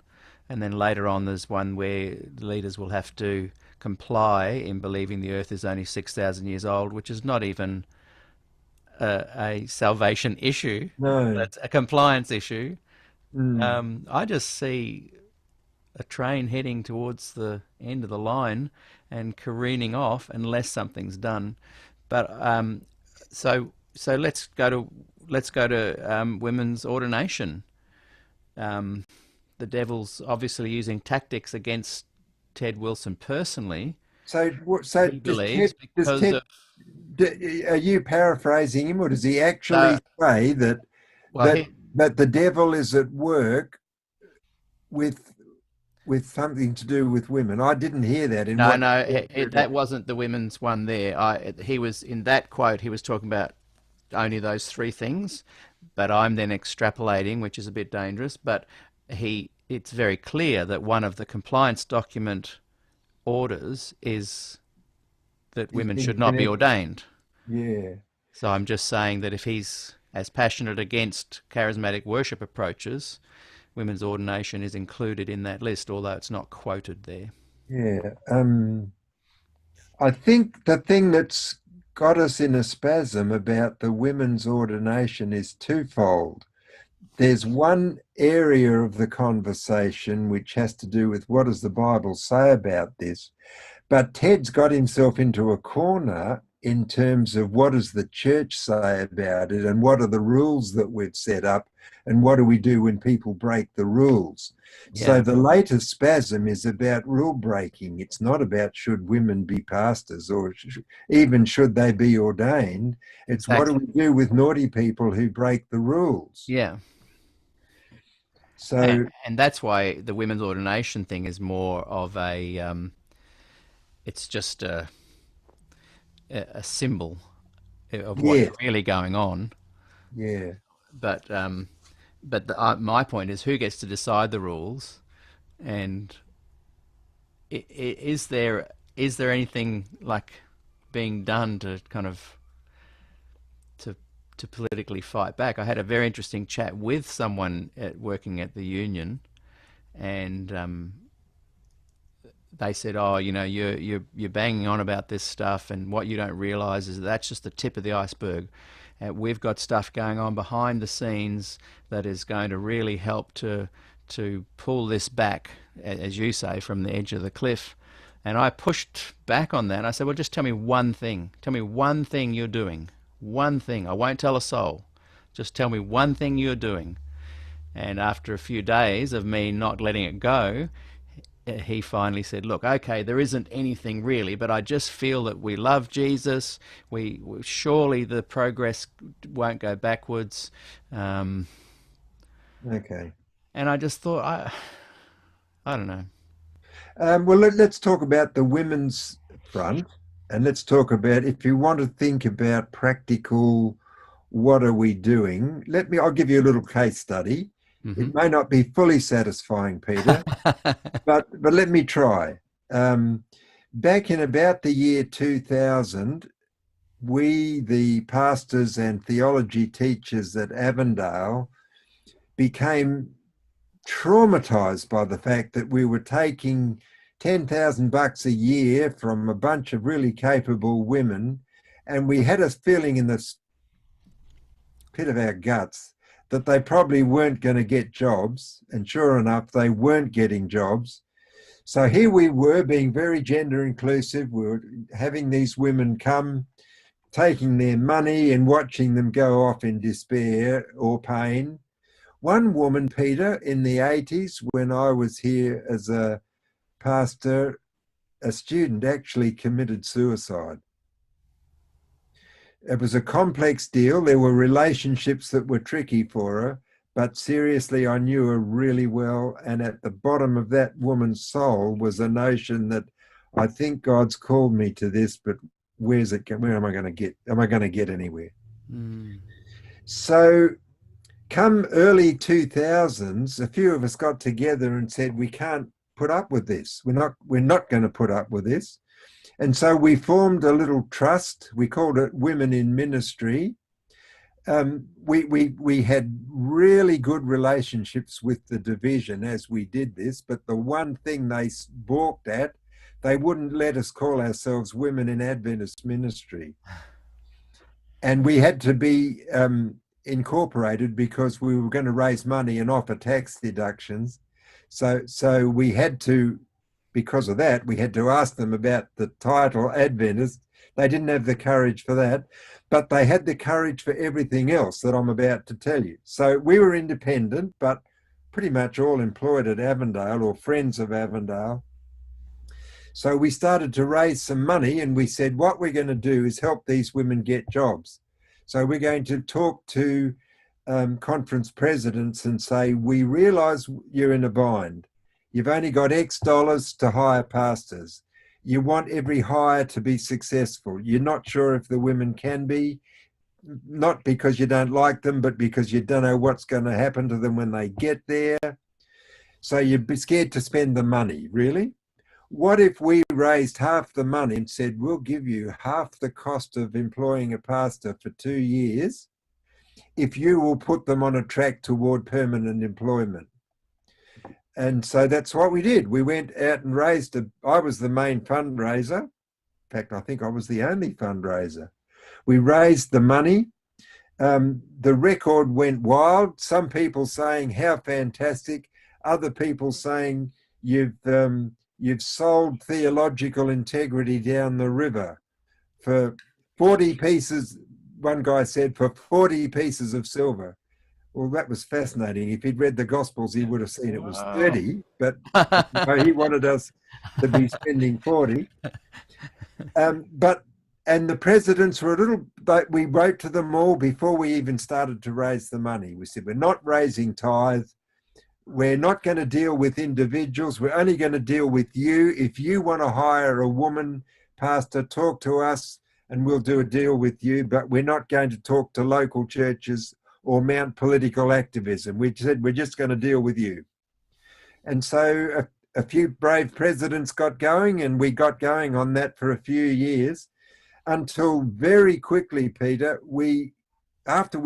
I reckon it was a tipping point, and we got going so that presidents hired women at the same rate that they hire men. And Wow.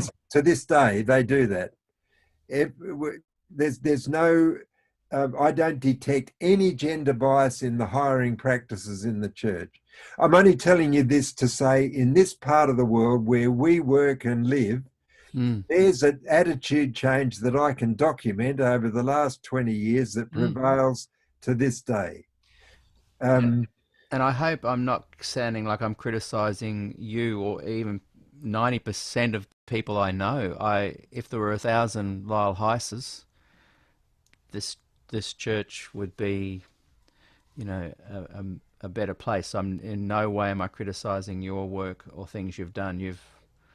You've just gone above and beyond your job description to help people in all these areas, and that's so good to hear what you're saying there. That you can demonstrate the changes that have actually happened.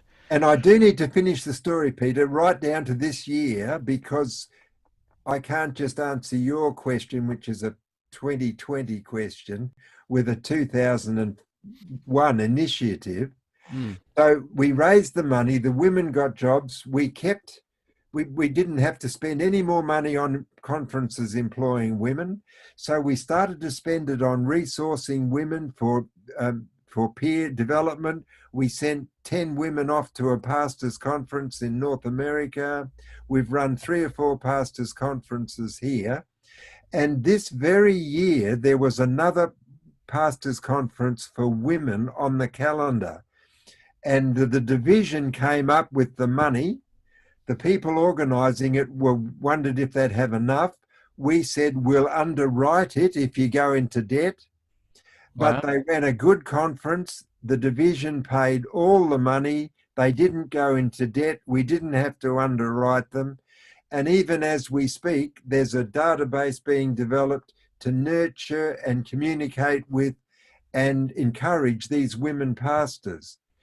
Now that is a very significant initiative. I don't know what Ted Wilson would say about it if he knew it was happening. He'd probably be fine. I don't know. And it's true that we're not activating through this trust for women's ordination. We're activating for women to get employed and to flourish, and to have it be very obvious that everyone from the division president down is cheering them on.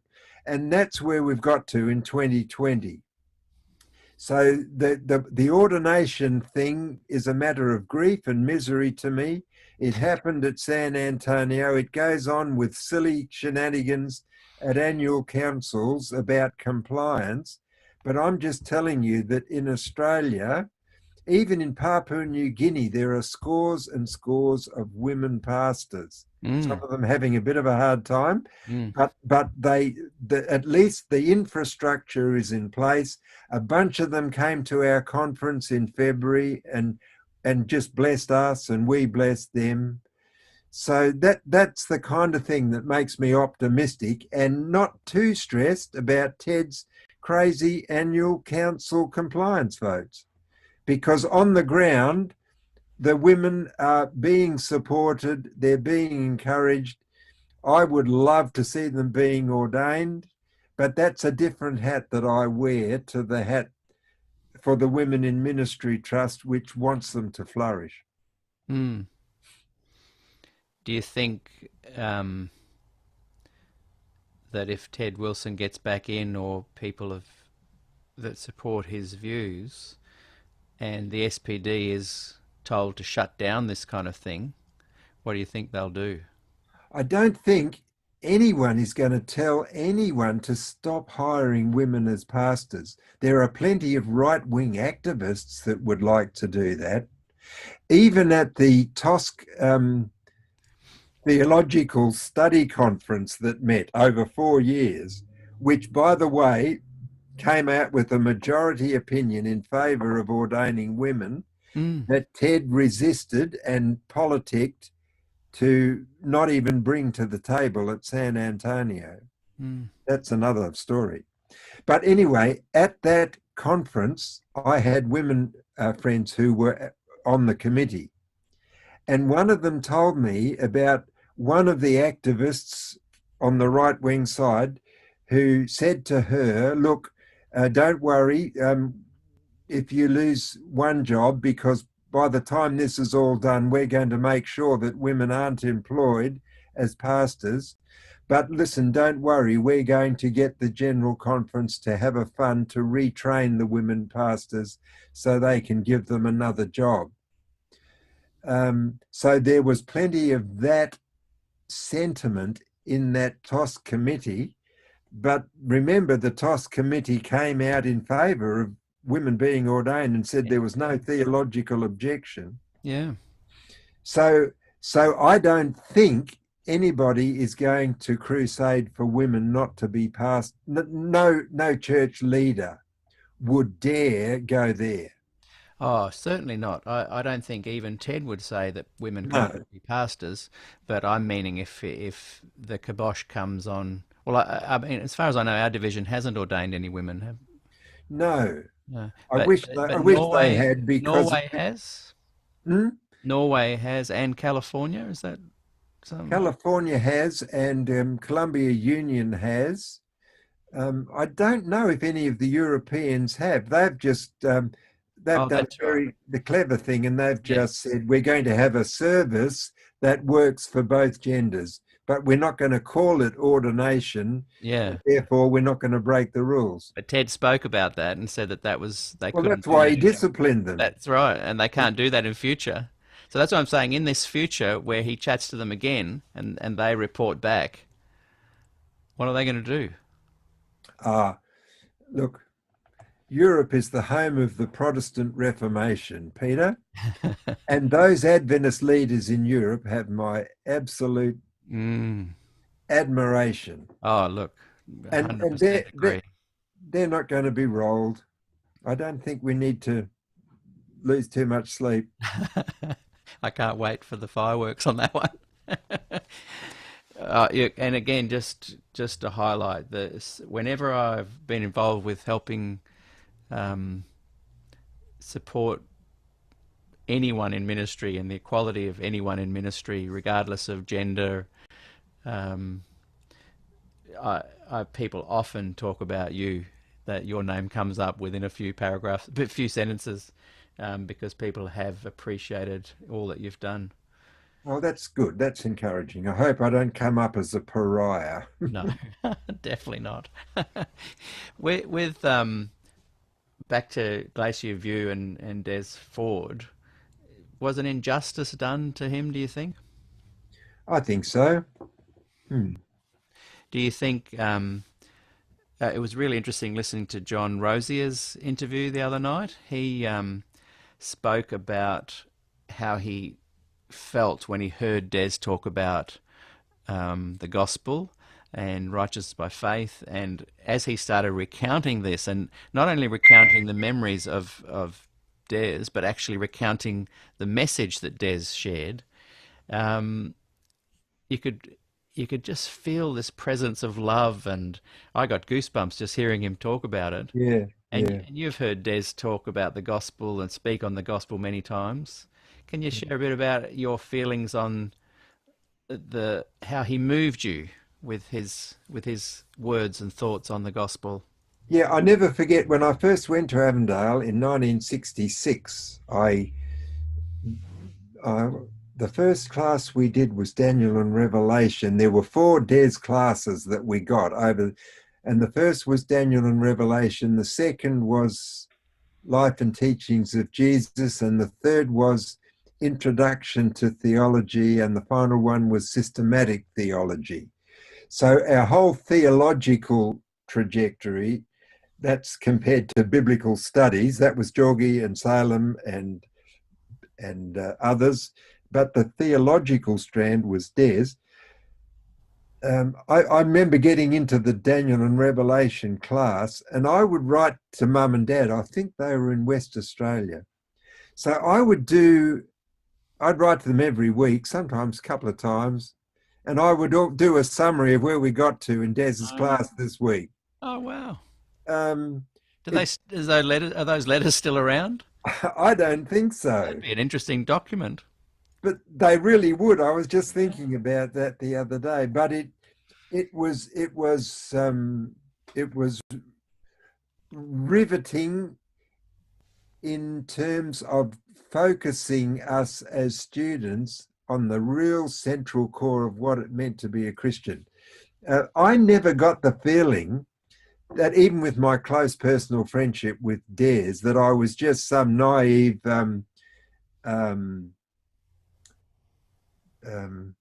what's the word for people when they follow musos? What do you call a groupie? Groupie, yeah.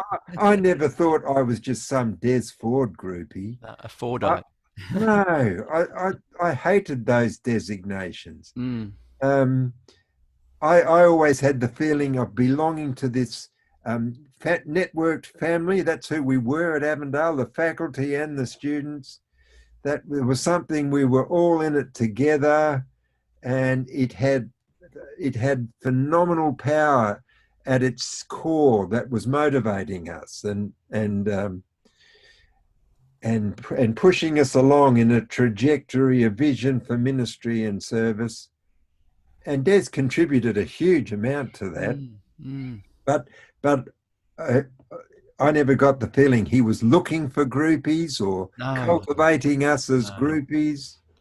I had the pleasure of meeting him when he did those two programs for me, and you helped out with the meeting as well we had at church. You did a wonderful call and response thing there Oh where yeah, you and oh, it's got a mental blank. was it Marion? No, oh, I've got a mental blank. You both did a call response. Anyway, I'll Mm. remember in a minute.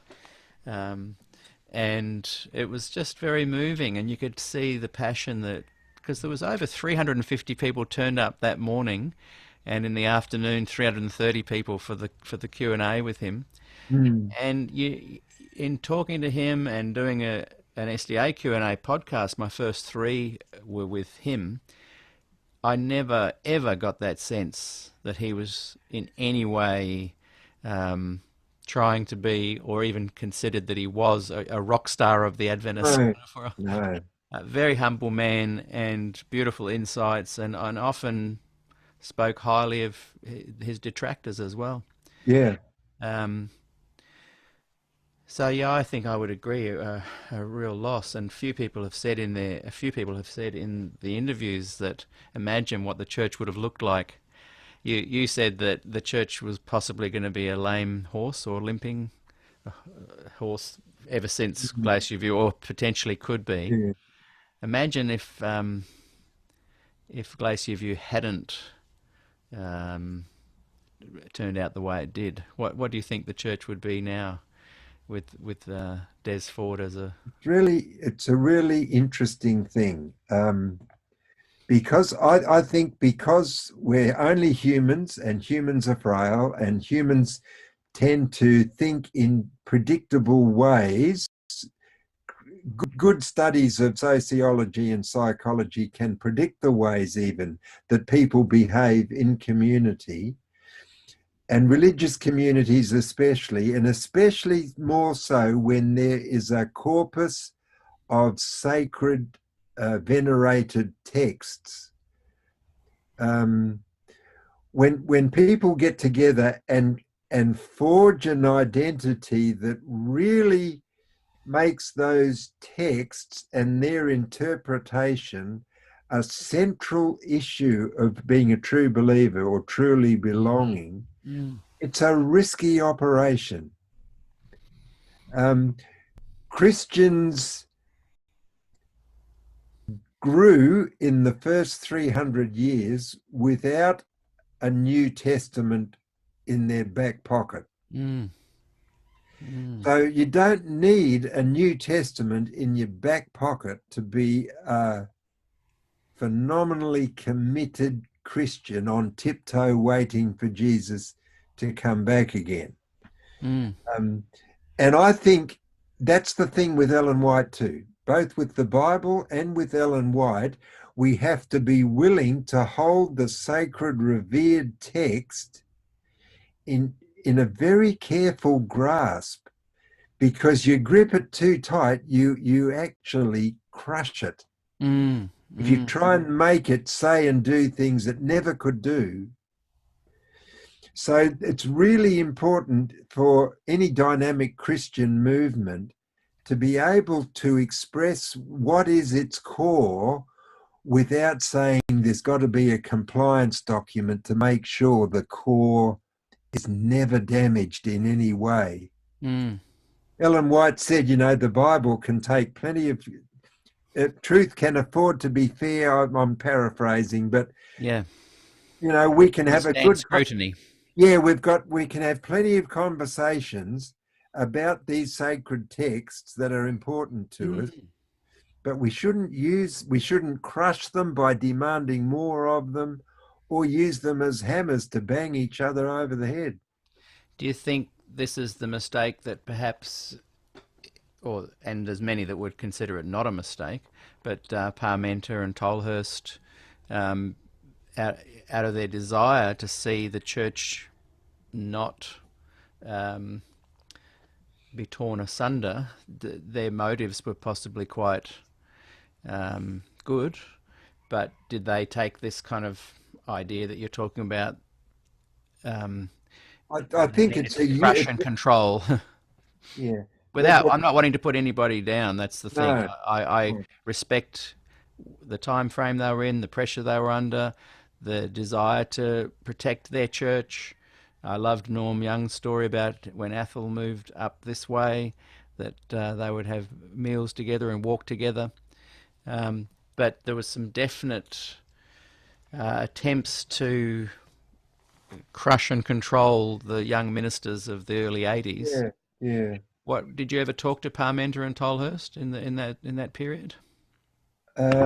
Yes, I remember while I was at Fulton, coming back on furlough and going to a ministers' meeting that Athol was chairing in North New South Wales. It felt quite dynamic to me. The conversation was about righteousness by faith. We hadn't got to the big Glacier View bombshell era quite yet. Right. But even so, the righteousness by faith thing was really stirring. Mm. And Athol chaired a pretty good-natured free-for-all where everybody got a say.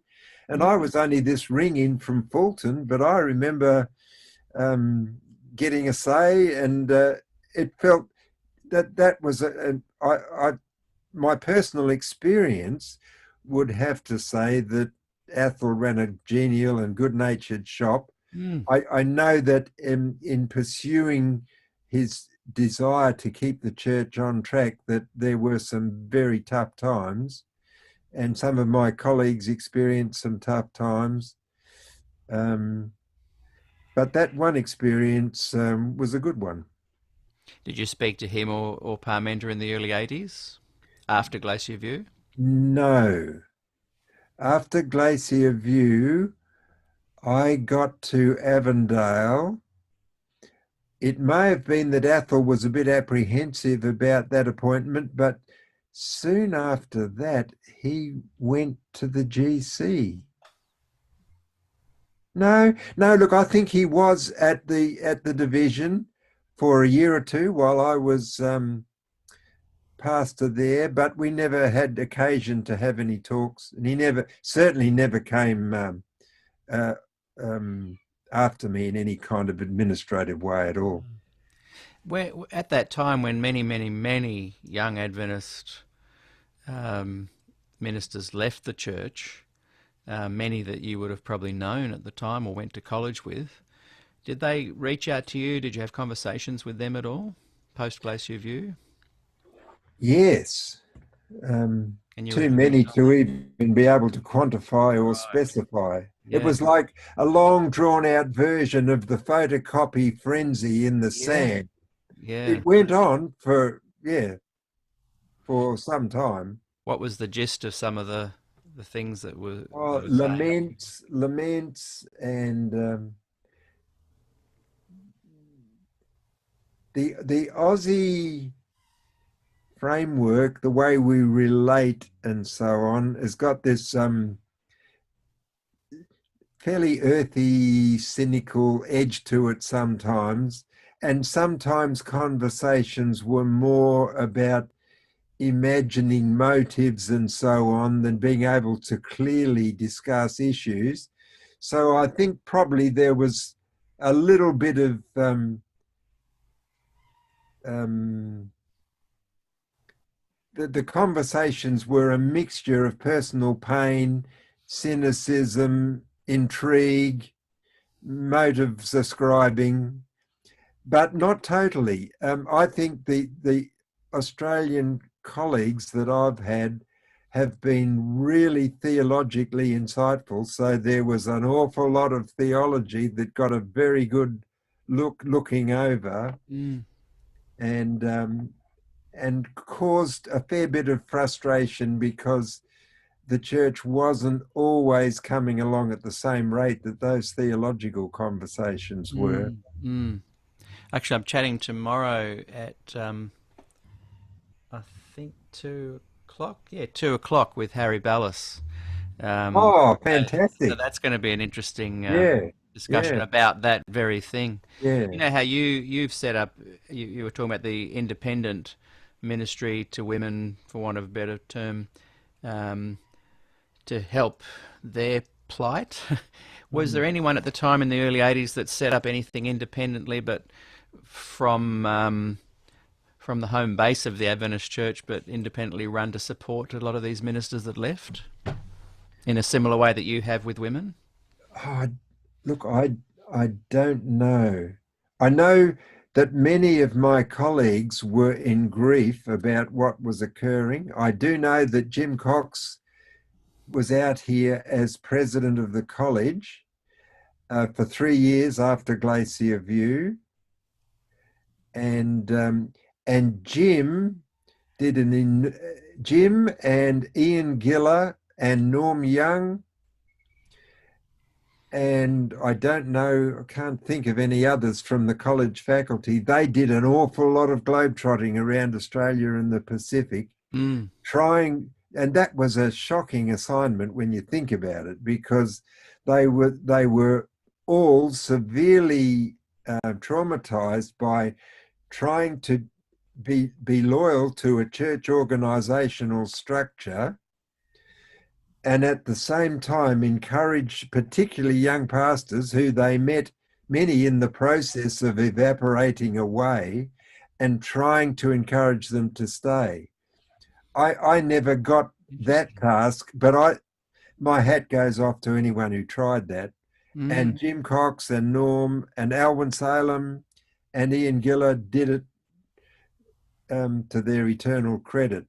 I mm, think they may have actually saved a few people and encouraged a few to to stay the course. mm, I don't know how you'd quantify that. It's a pity there wasn't some kind of um, group they could have joined. These days there would have. And Gordon Hammond, who I chatted to the other day, he has a Facebook group called Beyond Glacier View. If he's watching, please put the link in because I may have got that wrong. And he's trying to address making contact with a lot of Yes. that suffered during that era. Mm. Um, just one or two quick more things, and if I'd be interested if you didn't mind if I just opened up. There's a few questions. I look down not because I'm not listening to you, but occasionally some questions pop up on the screen, Mm. and I'm just since I've got this, I'm trying to interact a little bit with people that are writing. Um, but Ellen White said a few times that the Lord would have returned if the Adventist Church if the Adventist Church had stayed on course and taught the three angels' message as they should have, which implies that there's a work to do and that can be done that would hasten the return of Christ. with that in mind, what's your opinion of the last generation theology that seems to be quite popular today? Yeah. All of that whole ethos of communication, like that you've quoted from Ellen White, is what you expect from prophetic voices in a spiritual community. It's like it's not necessarily getting out the whip and cracking it, but it's the I've got a vision for the future. I want to draw you toward the vision. Um, Exhortation. That's that sort of thing, and I think that's the nature of spiritual leadership. Some people do it in an inspiring way. Some people do it less than effectively. Um, so I think we ought to expect in a spiritual community leaders who admonish, nurture, encourage, and energize us toward the future.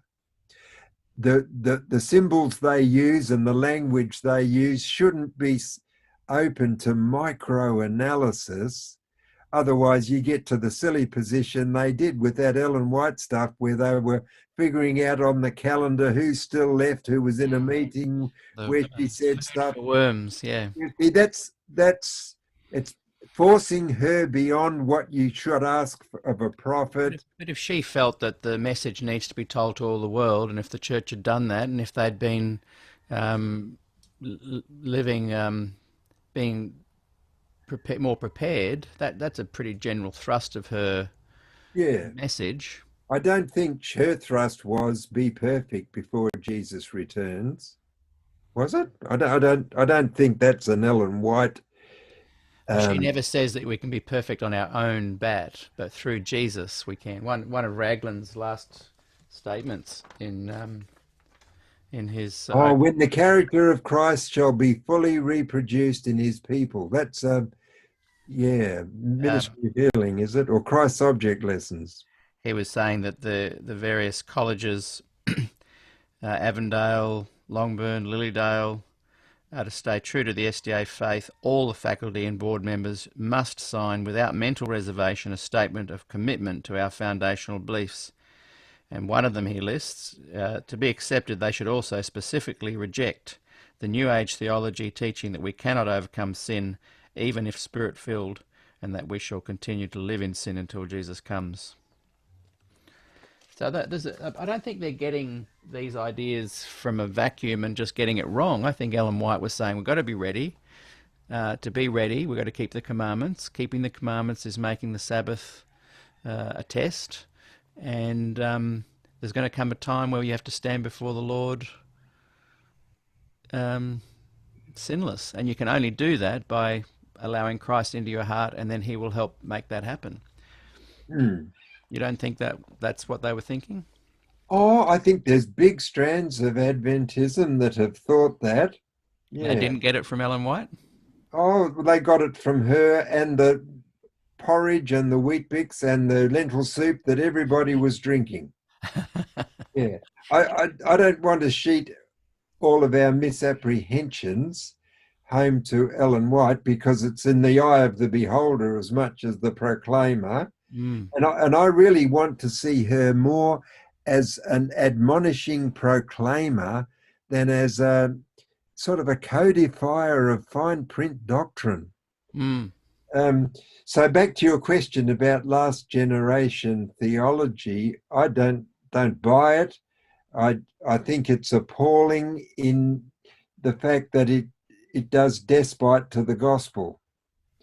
The New Testament picture of of the imminence of Christ's coming does talk about, like in Peter, you read this, First and Second Peter, don't you? Mm. Hastening unto, looking forward to the day. What kind of persons ought we to be?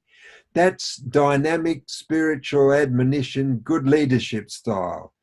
But it's not making proclamations about theological.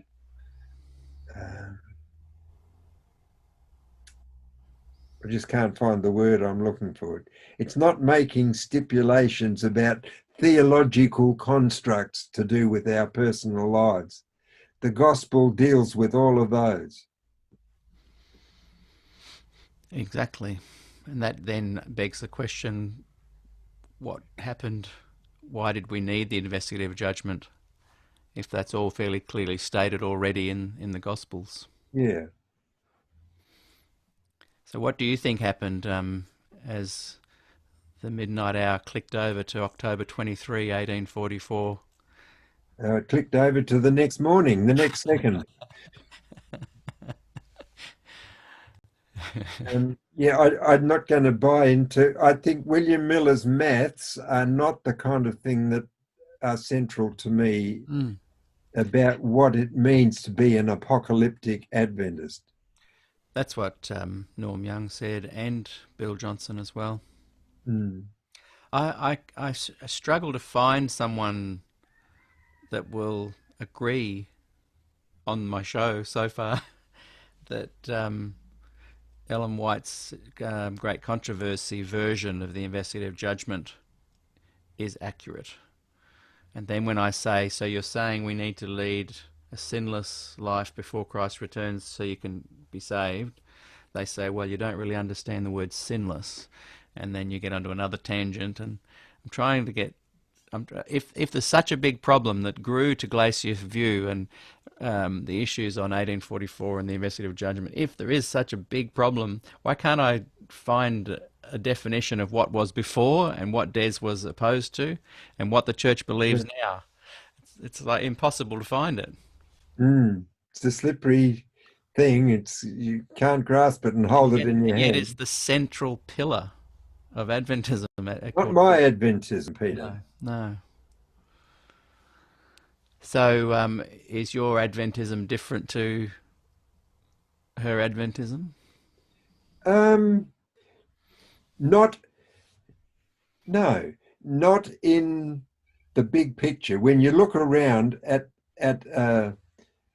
the world we live in, at atheism, secularism, materialism, and a bunch of other religious isms, Ellen White and I live in the same room. But the room's not got all walls the same coloured paint, and there's a diversity of furniture in the room. But it's a very nice room to be in, and I'll concede, because I was born into the room, it makes it even nicer for me. I didn't choose really to be in the room, but the room works for me. Do you think you would have chosen the room as an adult now? It's a good question. I've sometimes thought about that, but it's impossible to answer.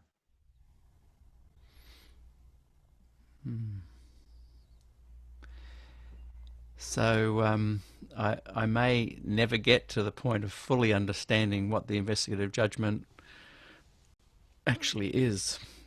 I think you grew up. You grew up knowing enough about it to know what it was, didn't you? Everyone denies that they ever taught that. Do they? Yeah. Like there'll be people that say, yeah, they taught that, and I don't believe that. And there'll be people that say that was taught, but you're misunderstanding sin. You're misunderstanding what Ellen White really meant. You're misunderstanding the context. Well, I think it's pretty black and white. What Raglan said there, that that's one of the things they hated about the Questions on Doctrine book, because it changed the Adventist stance on the nature of Christ. So therefore, it gave them hope that prior to that, they felt that because Christ lived a sinless life, that's what we're supposed to do as well. But it's impossible to find anyone that can't interview Uriah Smith. I'd love to. He must have been a fantastic character. They all were fascinating. Absolutely, you cannot look at Adventist history and get bored. It is fascinating. I'll tell you one thing that I absolutely love, Peter. A couple of years ago, I went to Loma Linda, and Gil Valentine, my very dear friend, took me for a trip around Loma Linda to something that was new since I'd been there last. And that was, there's a Brazilian sculptor, I don't know his name, he's done some very impressive castings and sculpture pieces. I think he did the ones in the GC foyer, which are really beautiful. Oh, yes, I've seen Mm. those. Yeah. Well, he did a piece and it sits up on top of the hill at Loma Linda, and it's Ellen White with Willie, her son, is there, and someone called Burden, who was a church leader, maybe a California conference president. But it's a reenacting of them traipsing around looking for the site for this medical school that Ellen's got a vision for building and getting into action to make physicians to carry forward Adventist mission. And there's a horse and cart, and there's Ellen White, and the characters are all life size. Mm. And Ellen White is this, she's a little mama. She's like in my spirit and in my imagination, she's this massively imposing figure that you sometimes want to sort of butt against, and other times you're overwhelmed and almost cowed and in awe of. But here on top of the hill, she's a little grandma. She's got a gleam in her eyes. She's got a vision for what needs to be done. And you look out past her and you see this massive campus and the fantastic development that's occurred there as a result of the leadership and energy. And she put some of her own money into it. And the text talks about, it quotes her from a conversation she had with those three on top of the hill. And it was a deeply moving moment for me. Mm. And I think it was moving because it was pragmatic. It illustrated the thing that she must best be remembered for, which is to lead a scraggly movement of bushwhacking Midwesterners, some of them pretty crazy, and forge them into a movement that's actually circled the world and been a pathfinder in so many areas of human life and existence. But she was just a little grandma. There she was. There she is. You can go see her there today. And that was very powerful to me in cementing the fact that I love being in this room, but this room is made up of real human beings, and some of them are actually shorter than me, and I'm not all that tall. Yeah, I think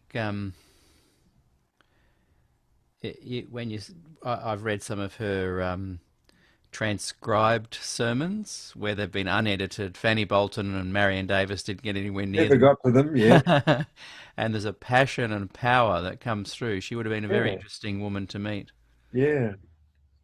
I think no less interesting or important, though, do you think, than many, many other women that have forged similar paths? Yeah, sure. Boy, I could talk to you for hours, Lyle, and I think sometimes we do. Your granddaughter and my daughter are the same age, and That's right. they were best friends, in fact, Yeah, until your mob moved away to Queensland. yeah. Um, so we'll catch up again in the park, uh, or Yes, have a next time the little veg girls need someone to push the swing, Peter. or have a veggie burger in the Yes. local takeaway. But before we go, just a couple of quick things. I'll just look through if that's okay. And look, I was just glancing at there's lots of comments, and I'd love you to kind of dive in at your leisure if there's been any questions. Sometimes it gets a bit robust and crazy down there in the comments. Just Mm. ignore anything that's disturbing, block people that you don't want to engage with. Um, but so I'm just going to quickly just look down through. Um, Lyell Heise's parents were great mentors to me during my time at Memorial. Um, People are writing often to things we've said, so I don't know Yeah, what they've gone wonderful. I don't know what that was too. yeah, You got to kind of yeah. watch it live, and you'll see the comments come up. um, Someone has asked, "Can you ask Lyle about the release of the Baker letter, which he secured from the White Estate?" Oh, yes. Look, just quickly, I can do that. I was at the seminary, and the issue of the nature of Christ, what was the era, 73 to 75. Mm. So there's a ferment, and it was mostly good. There was lots of interest, some opinions beginning to harden. And I was doing I forget what the subject was. I can't remember whether it was church history or whether it was a theology subject. But anyway, the Baker letter describes a letter that Ellen White wrote to an American who was a pastor in Australia in the late 1890s.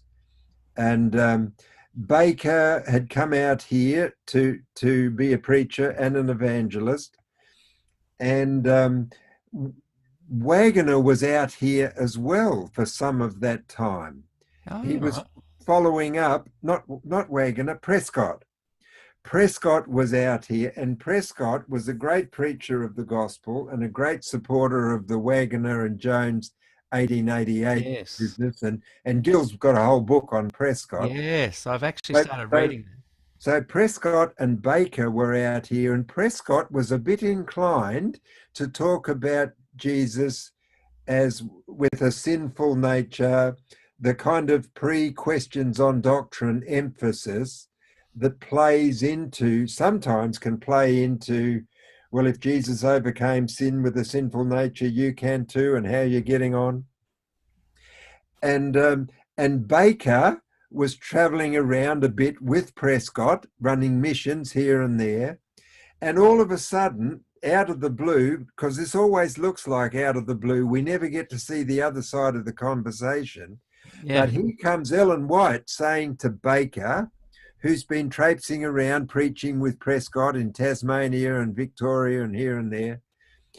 And I'm got to use my memory, and it's only a paraphrase, but it's stuff like, be careful, very careful, how you present the human nature of Christ.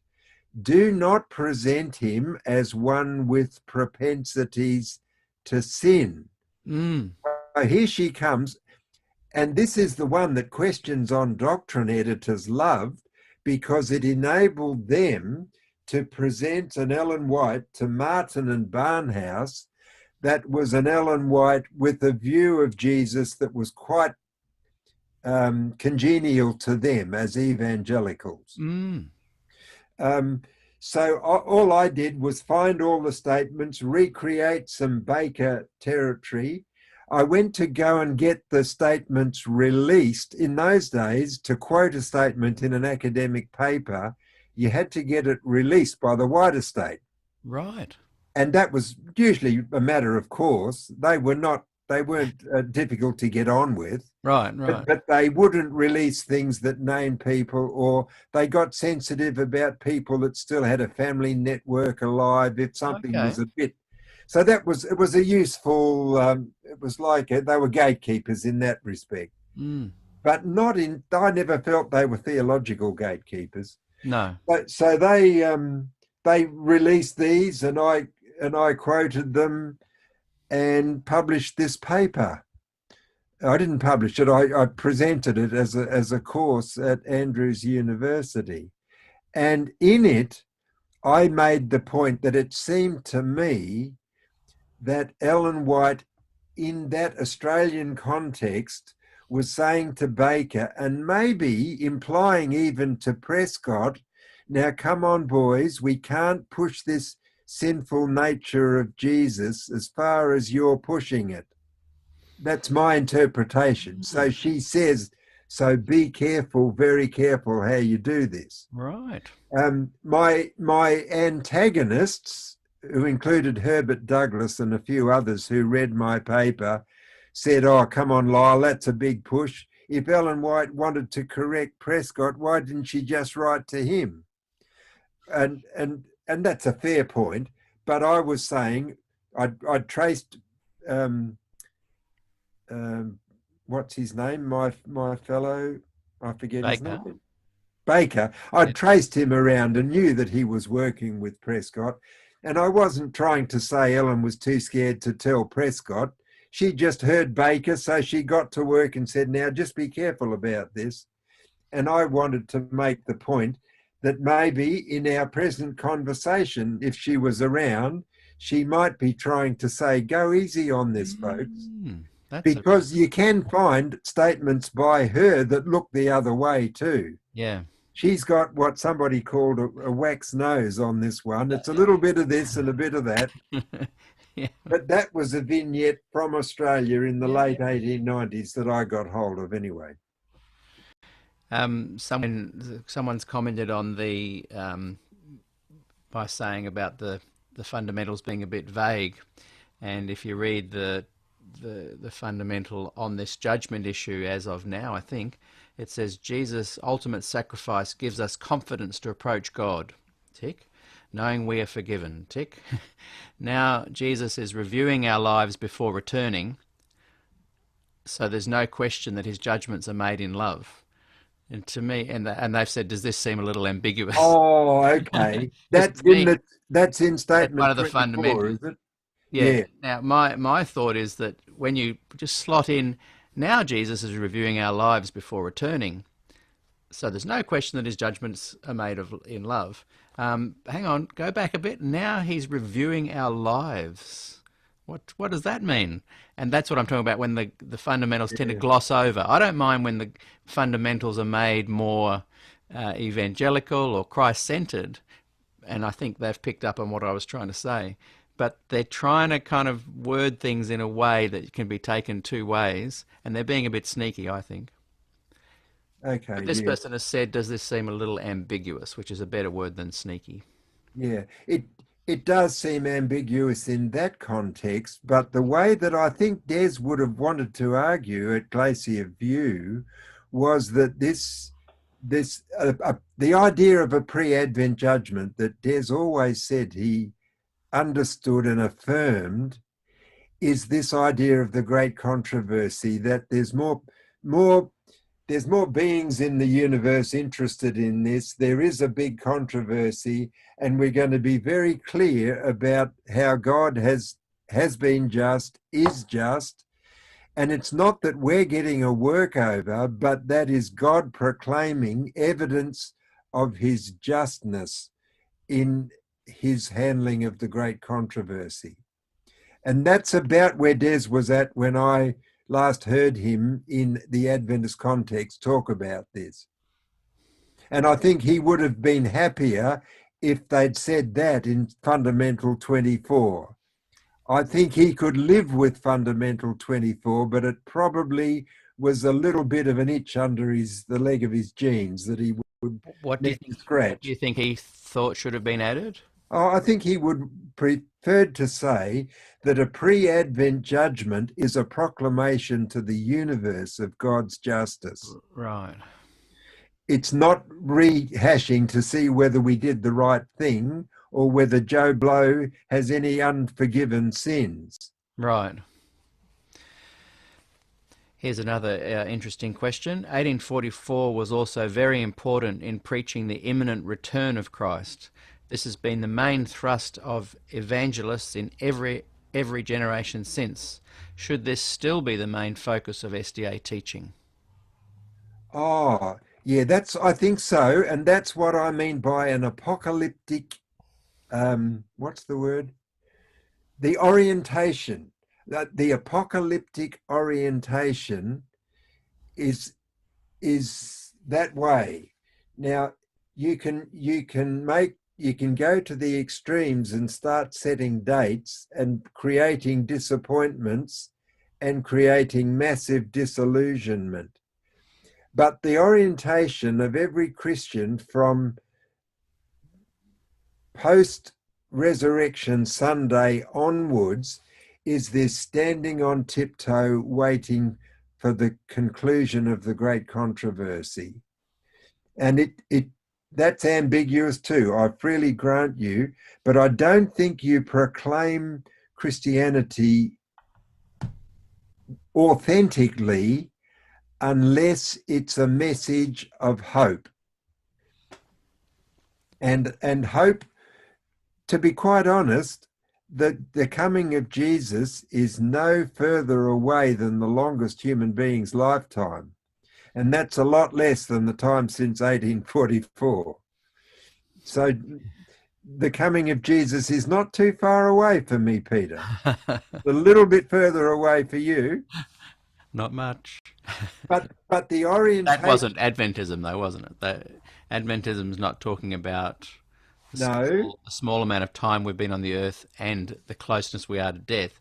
It's talking about a specific, whoa, hang on, get ready for the ride of your yeah, life, because he didn't come back last night, but he is coming back so soon, I know. in fact, that there'll be no more children born, people won't Yep. be dying, it's Well, going to that's come to the judge the living. extremity of it, where it becomes ridiculous. But that's the extreme. That's wasn't the extremity. That was the teaching. But to the extremity of what I call the apocalyptic ambiance of genuine New Testament Christianity. It's an extreme version of it.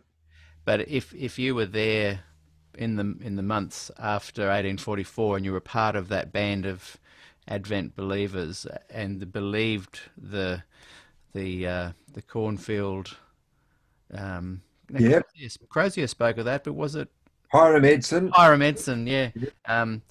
Would you have been swept Yes, up in yes, that? I would have been. But look, here's the genius of Adventism. The same Adventism that comes out of the cornfield and creates things that maybe embarrass a reader of history now, that same Adventism has this gutsy little woman with her horse and cart producing medical schools, making massive institutions, unfolding grand visions of an approach to worldwide evangelism that requires publications and institutions and hospitals. But Mormonism does that too. So do many other faiths. Yeah, I'm only bringing that up. No, I'm not bringing that up to grandstand, but just to say it's possible in an apocalyptically oriented movement to juggle these things in both hands. To know that history has a destination, that Jesus is coming back, he's coming back soon, but by gum, we're going to defeat the evil alcohol, we're going to knock slavery on the head, we're going to train doctors, we're going to send missionaries to the uttermost parts of the earth. But that doesn't that just mean that's the call that Jesus imprinted into people? I'm trying to work out what was Yeah, special about 1844, other than it created providentially a movement of people that have done all these things you're talking about. that's exactly what you said, took the words out of my mouth. At that point, when you were there, post Cornfield vision or inspiring revelation that Hiram had, you would have been on board if you were immortal and you kept on living from that time to now. At what point would you have lost your thoughts that it was that imminent, that apocalyptic? Probably about the same time William Miller did. He did it in the late 1840s. You remember that? It's a poignant phrase. I have fixed my view on another day. Yeah. And that day is today and every day until he comes. And I think William Miller got the maths out of his system. He did, and he left the movements that were involved with having not got it out of their system. Would you have left Adventism earlier on if you'd discovered that only months later or a couple of years later? Oh, I don't know, Peter. I couldn't tell you. I'm too far gone a son of from this vantage point. I have to say no. I wouldn't have left. There's a song that rings in my spirit to this very day. Annie Smith wrote it. She was Uriah's sister, and it's that song called "How Far From Home." Do you remember that song? How far from home, I asked as on I bent my steps. The watchman spake, the long dark night is almost gone. The morning soon will break. Then weep no more, but haste thy flight with heaven's bright star, thy guiding ray, till thou shalt reach the realms of light in everlasting day. And she wrote that in about 1850. And I never forget hearing it at Andrews University, a phenomenal choir arrangement of Mm, that song. And it absolutely gets me at the very core of my being every time I sing it, mm, because it's the essence of this tension, mm. and it's still just as true and just as emotionally and spiritually engaging of me in 2020 as it was, I think, when Annie Smith wrote it in 1850. Because it enhances that feeling of longing we all have within Yeah, us. yeah. Does truth matter though? Like if nothing actually happened that night and they got it wrong, but good stuff came out of it, and we're in a room that was built by appropriated wood and materials, is the people in the room that matter, it doesn't really matter how we got there? Um, For example, if I was a Mormon and I suddenly found out about um, the book of Abraham now with so much evidence confirming that it was a fake, yes. I would have trouble staying in the wonderful room of Mormonism based on that lie, based on that, not a lie that was in, well, he was intentional, but I don't think Ellen White was an intentionally lying person. But does truth matter as long as we've got a nice room? Yeah, it does. But the fact is that we're all fragile human beings, and when we start to make exclusive claims that we've got everything sewn up and together in a package, I think we create a community that I'm not going to be able to survive in. Yeah, yeah, I agree. Hey, that's probably a really good note to leave it on because that is so true. It's about we resist the control, and people are at different paths, points of different paths, Yeah, yeah. and the togetherness is important. Hanging out with you over a burger is something I'm looking forward to. Um, I'd like to invite people to join me on Friday nights. We have what I'm calling campfire songs, and I just sing all the old gospel Oh, songs. You yeah. should Hey, send me the Pete, words. Send me the words to that hymn, and I'll sing it. yeah, I love that. Hey, listen, I'll go one better. I've started at 2 o'clock Sabbath afternoon. Choose your favorite hymns. Oh, that's So, fantastic. Yeah. so I love yours. I tune in on yours. And what I should do on Sabbath afternoon, I should bring out that hymn and play it.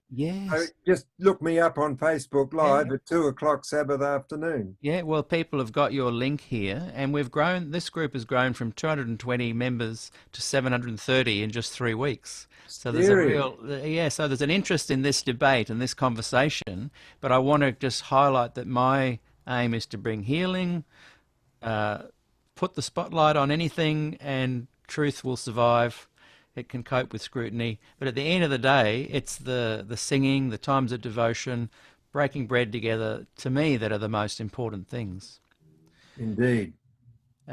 There's some nice comments people have made towards you there on the post. I won't read them. I'll let you go back yourself and find them. Hmm. And I just want to say thanks for being a part of my room. And even though I'm not in that room, my room's you've got these screen doors on your room that allow Yeah, me to still participate. I think excellent. I've said this story before, but a friend of mine that actually works at the North American division, and he wrote when I officially left the church, he said to me, oh, "I'm going to really miss you, bro. It's yeah, really sad. All the best with your life." And I wrote back, "Dude, I'm still here. I'm not dead."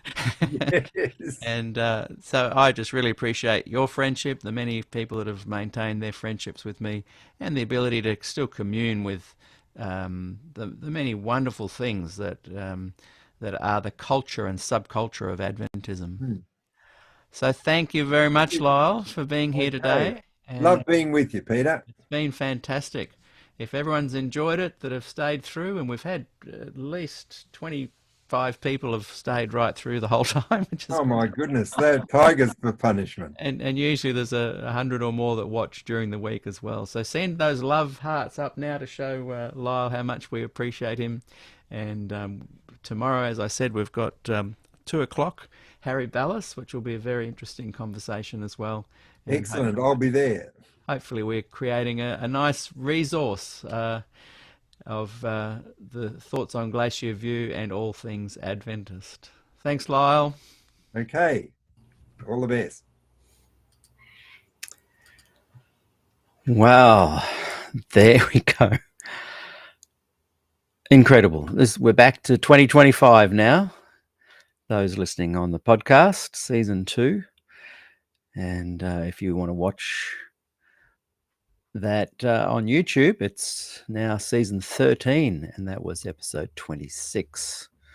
But we're rewatching season 2, and that was episode 10. And I've got so many things to say that I can't even say more about it. I'll perhaps leave it there. But when folk like Lyell say that's not my Adventism, I'm starting to really understand that, because when I talk to Adventists that say that to me, they don't like it if I try and define their Adventism. But I've noticed that all those who say that's not my Adventism have similar beliefs. So there's the type of Adventism that I grew up in that is represented right there in that interview with Dr. Lyell Heise. And then there's this kind of traditional, original Adventism. And I was quite impressed with my questions. I have memories of that season being all over the place, but I, in fact, stand by all those questions I asked. And I think in the 5 years since then, we've realized demonstrably that really there are two kinds of Adventists, generally speaking. There's those who say that's not my Adventism when we talk about Ted Wilson, etc. And there's those who really want to go back to their original traditional Adventism and support Ted Wilson. And there's lots of kinds of Adventists in between. But if you're one of those people that hear me talking about traditional Adventism and you say, hey, that's not my Adventism, then you are, in essence, defining a kind of Adventism that you belong to. And I believe that it's a viable one. It's the Lyell Heise kind of Adventism that he presented there, albeit 5 years ago.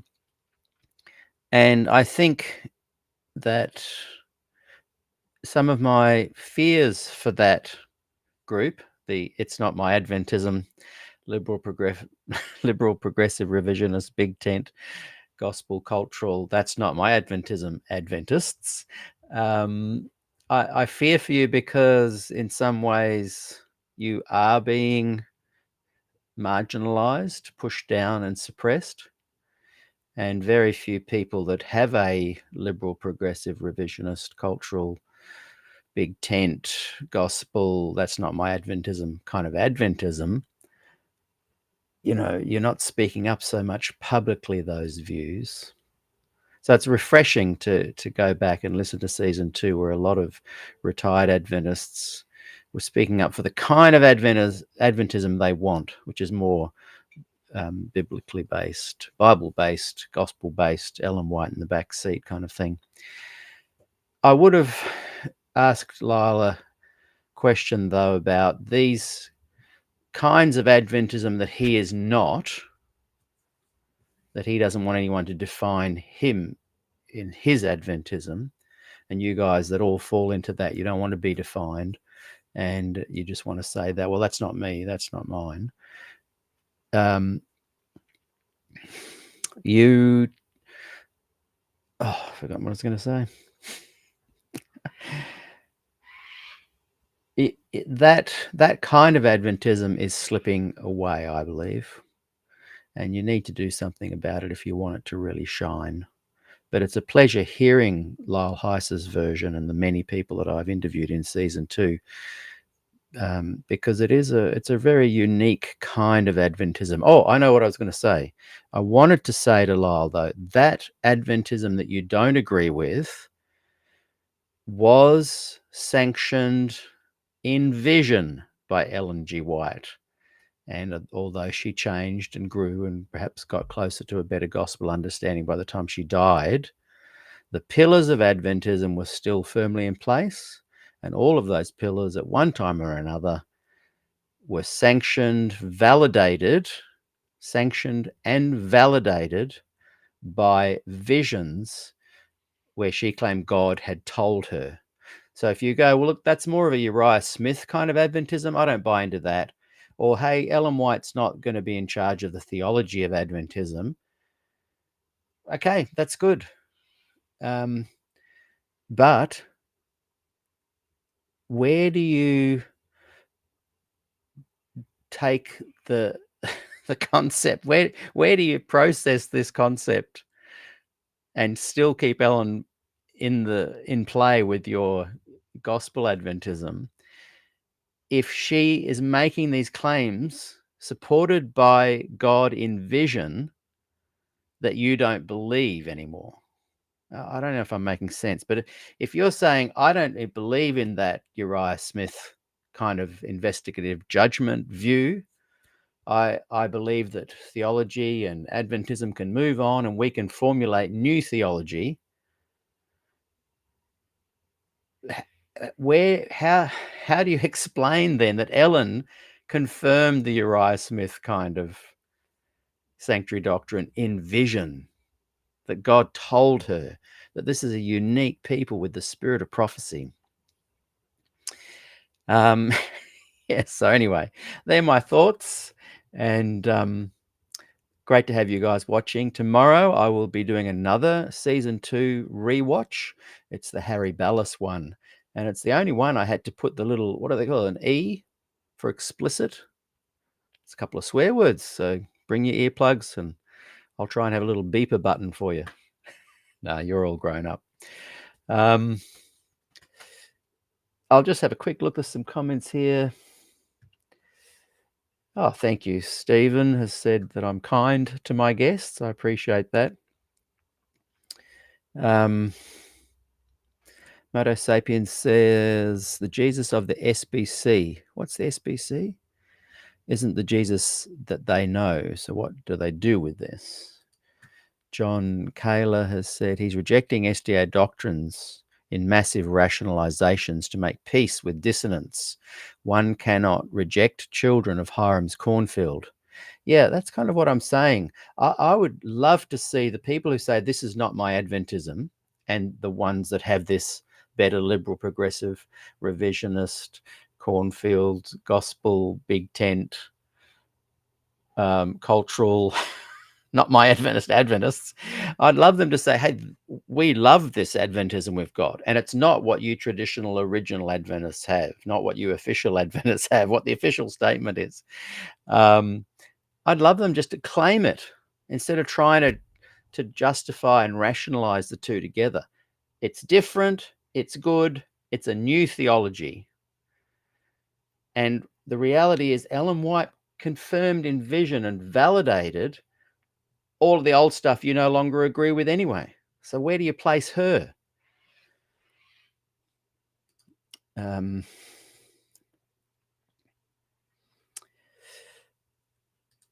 Moto Sapien says there are a few things he said 5 years ago that seem to be different than today. Do you think your position has changed since? I thought I sounded the same, but tell me where I'm different. My position has ebbed and flowed. I'm perhaps a little bit more feeling that the liberal, progressive, etc., Adventist is even more chalk and cheese than I've ever thought before. Whereas before I felt they could maybe live together and separately, and they probably still can. They will. They're going to keep doing this for the next 100 years for sure. But yeah, tell me where you think I've changed. And maybe I have. Angela, do you have birds on your shirt? Yes, they're little parrots, two little parrots on a branch, cuddling.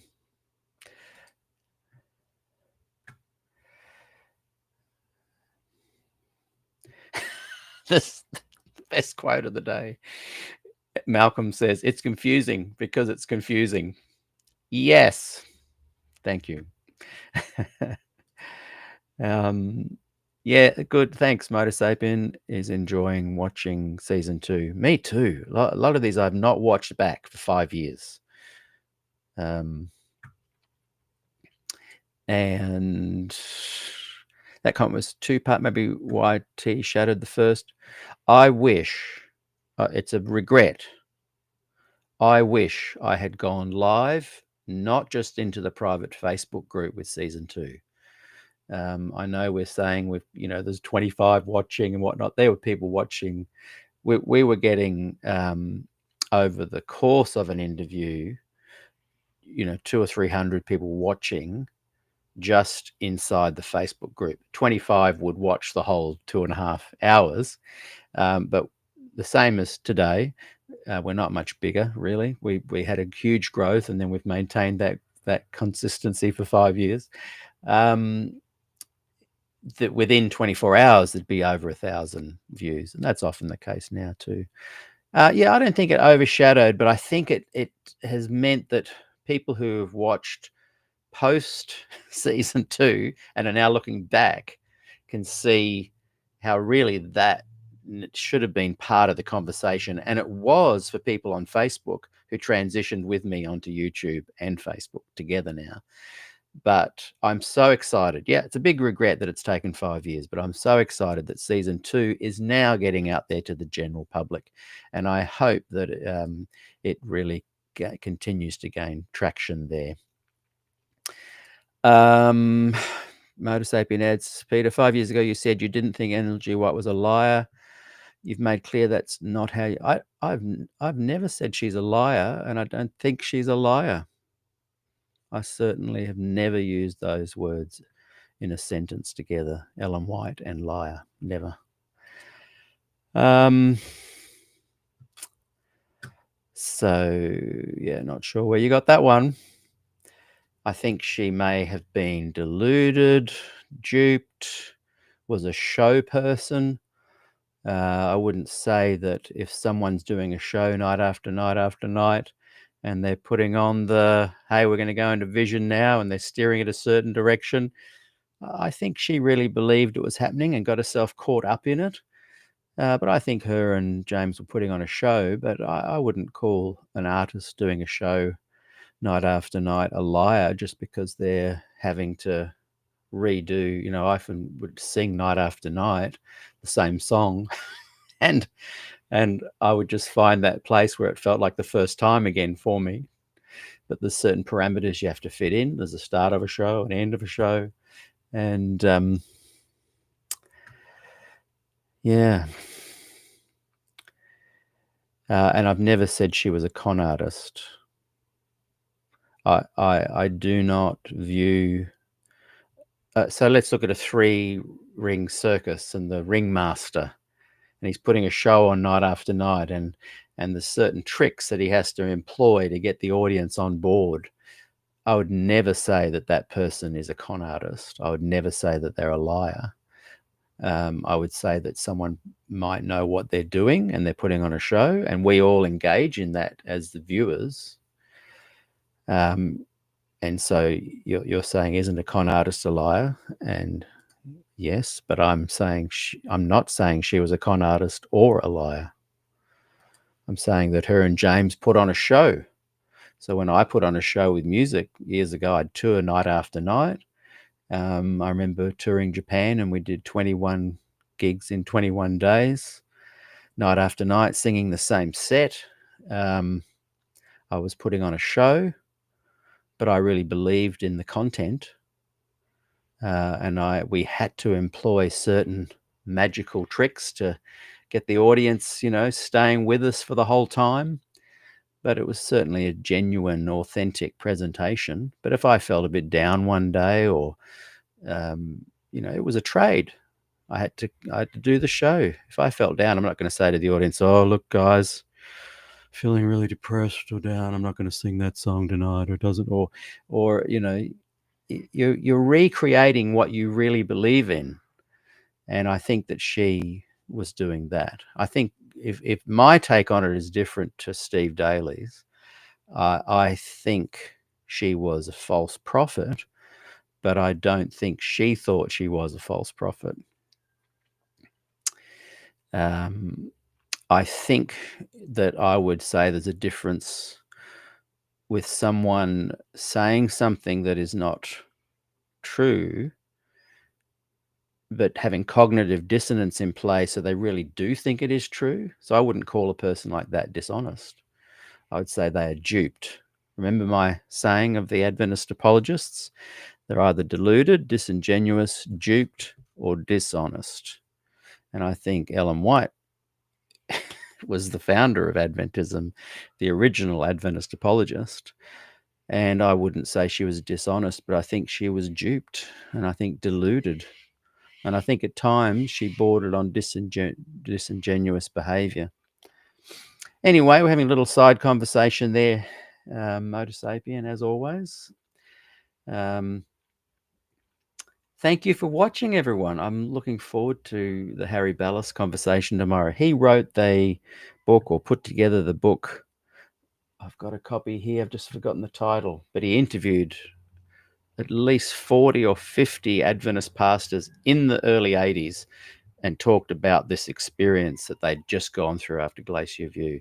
So this interview is a fascinating one, and he's all fired up. So, and Angela writes, she knew she was fake and the visions were made up. Yeah, and I guess where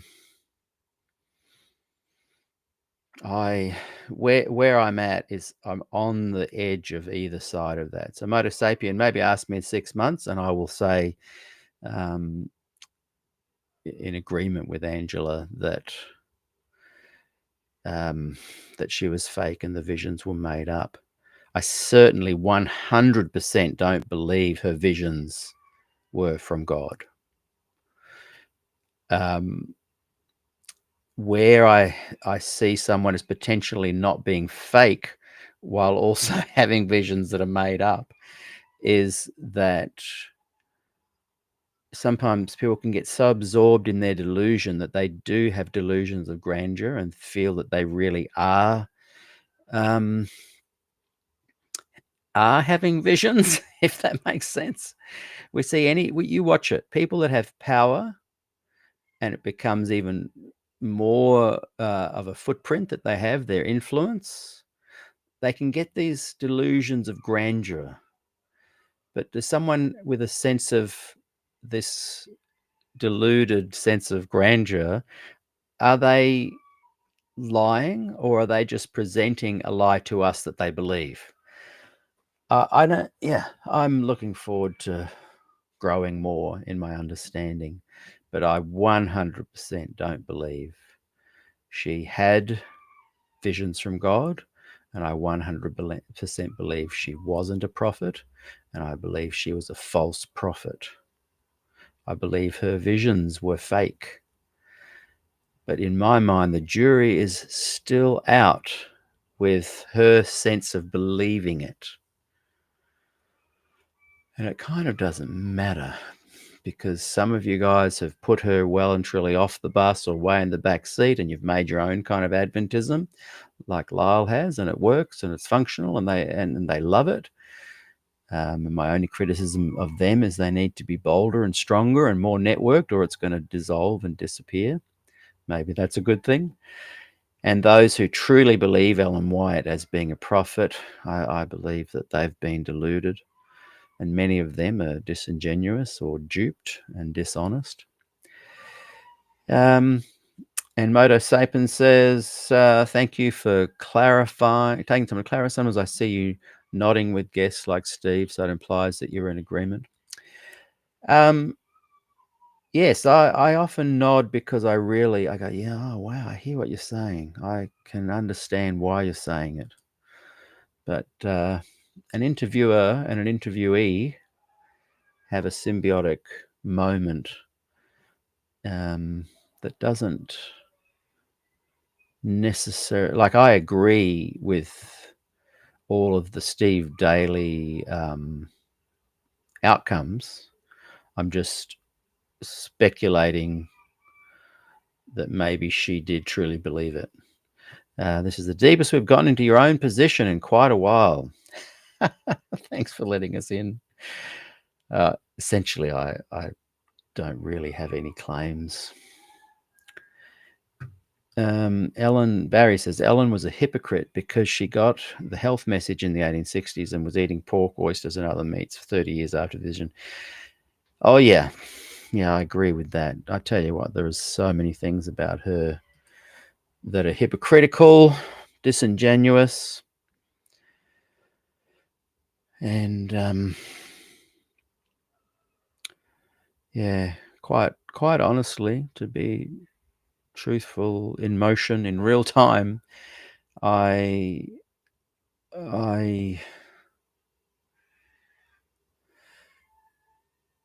I can see that show person in her, that famous person, that person that had influence, that person that got lost in her own hype. And I've seen and know lots of musicians, and that's kind of been my field of experience. And I've seen them get lost in that as well. And they believe their own hype. But then you talk to them in the real world, and I wouldn't call them dishonest or fake. It's like they're just so caught up in the moment when the lights are on. That's why I'm less black and white on it. But yeah, in the moment, I'm getting closer and closer, because there are people that 100% are ripping the audience off with lies. There's plenty of people that we've seen on the world platform that do that. And there's a lot of part of me that is just teetering on the edge of thinking, you know what, Ellen? Yeah, I think you were really becoming a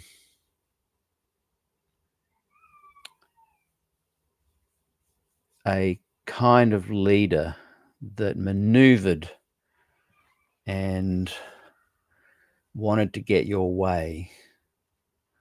There's a lot of, in my humble opinion, mental health issues with Ellen as well. And I'd be careful calling someone with great mental health issues dishonest. Look at me being all self-reflective on this. I'm very interested in your opinions, and I like the clarity of what Angela said. She knew she was fake and the visions were made up. And I'm perhaps heading that way.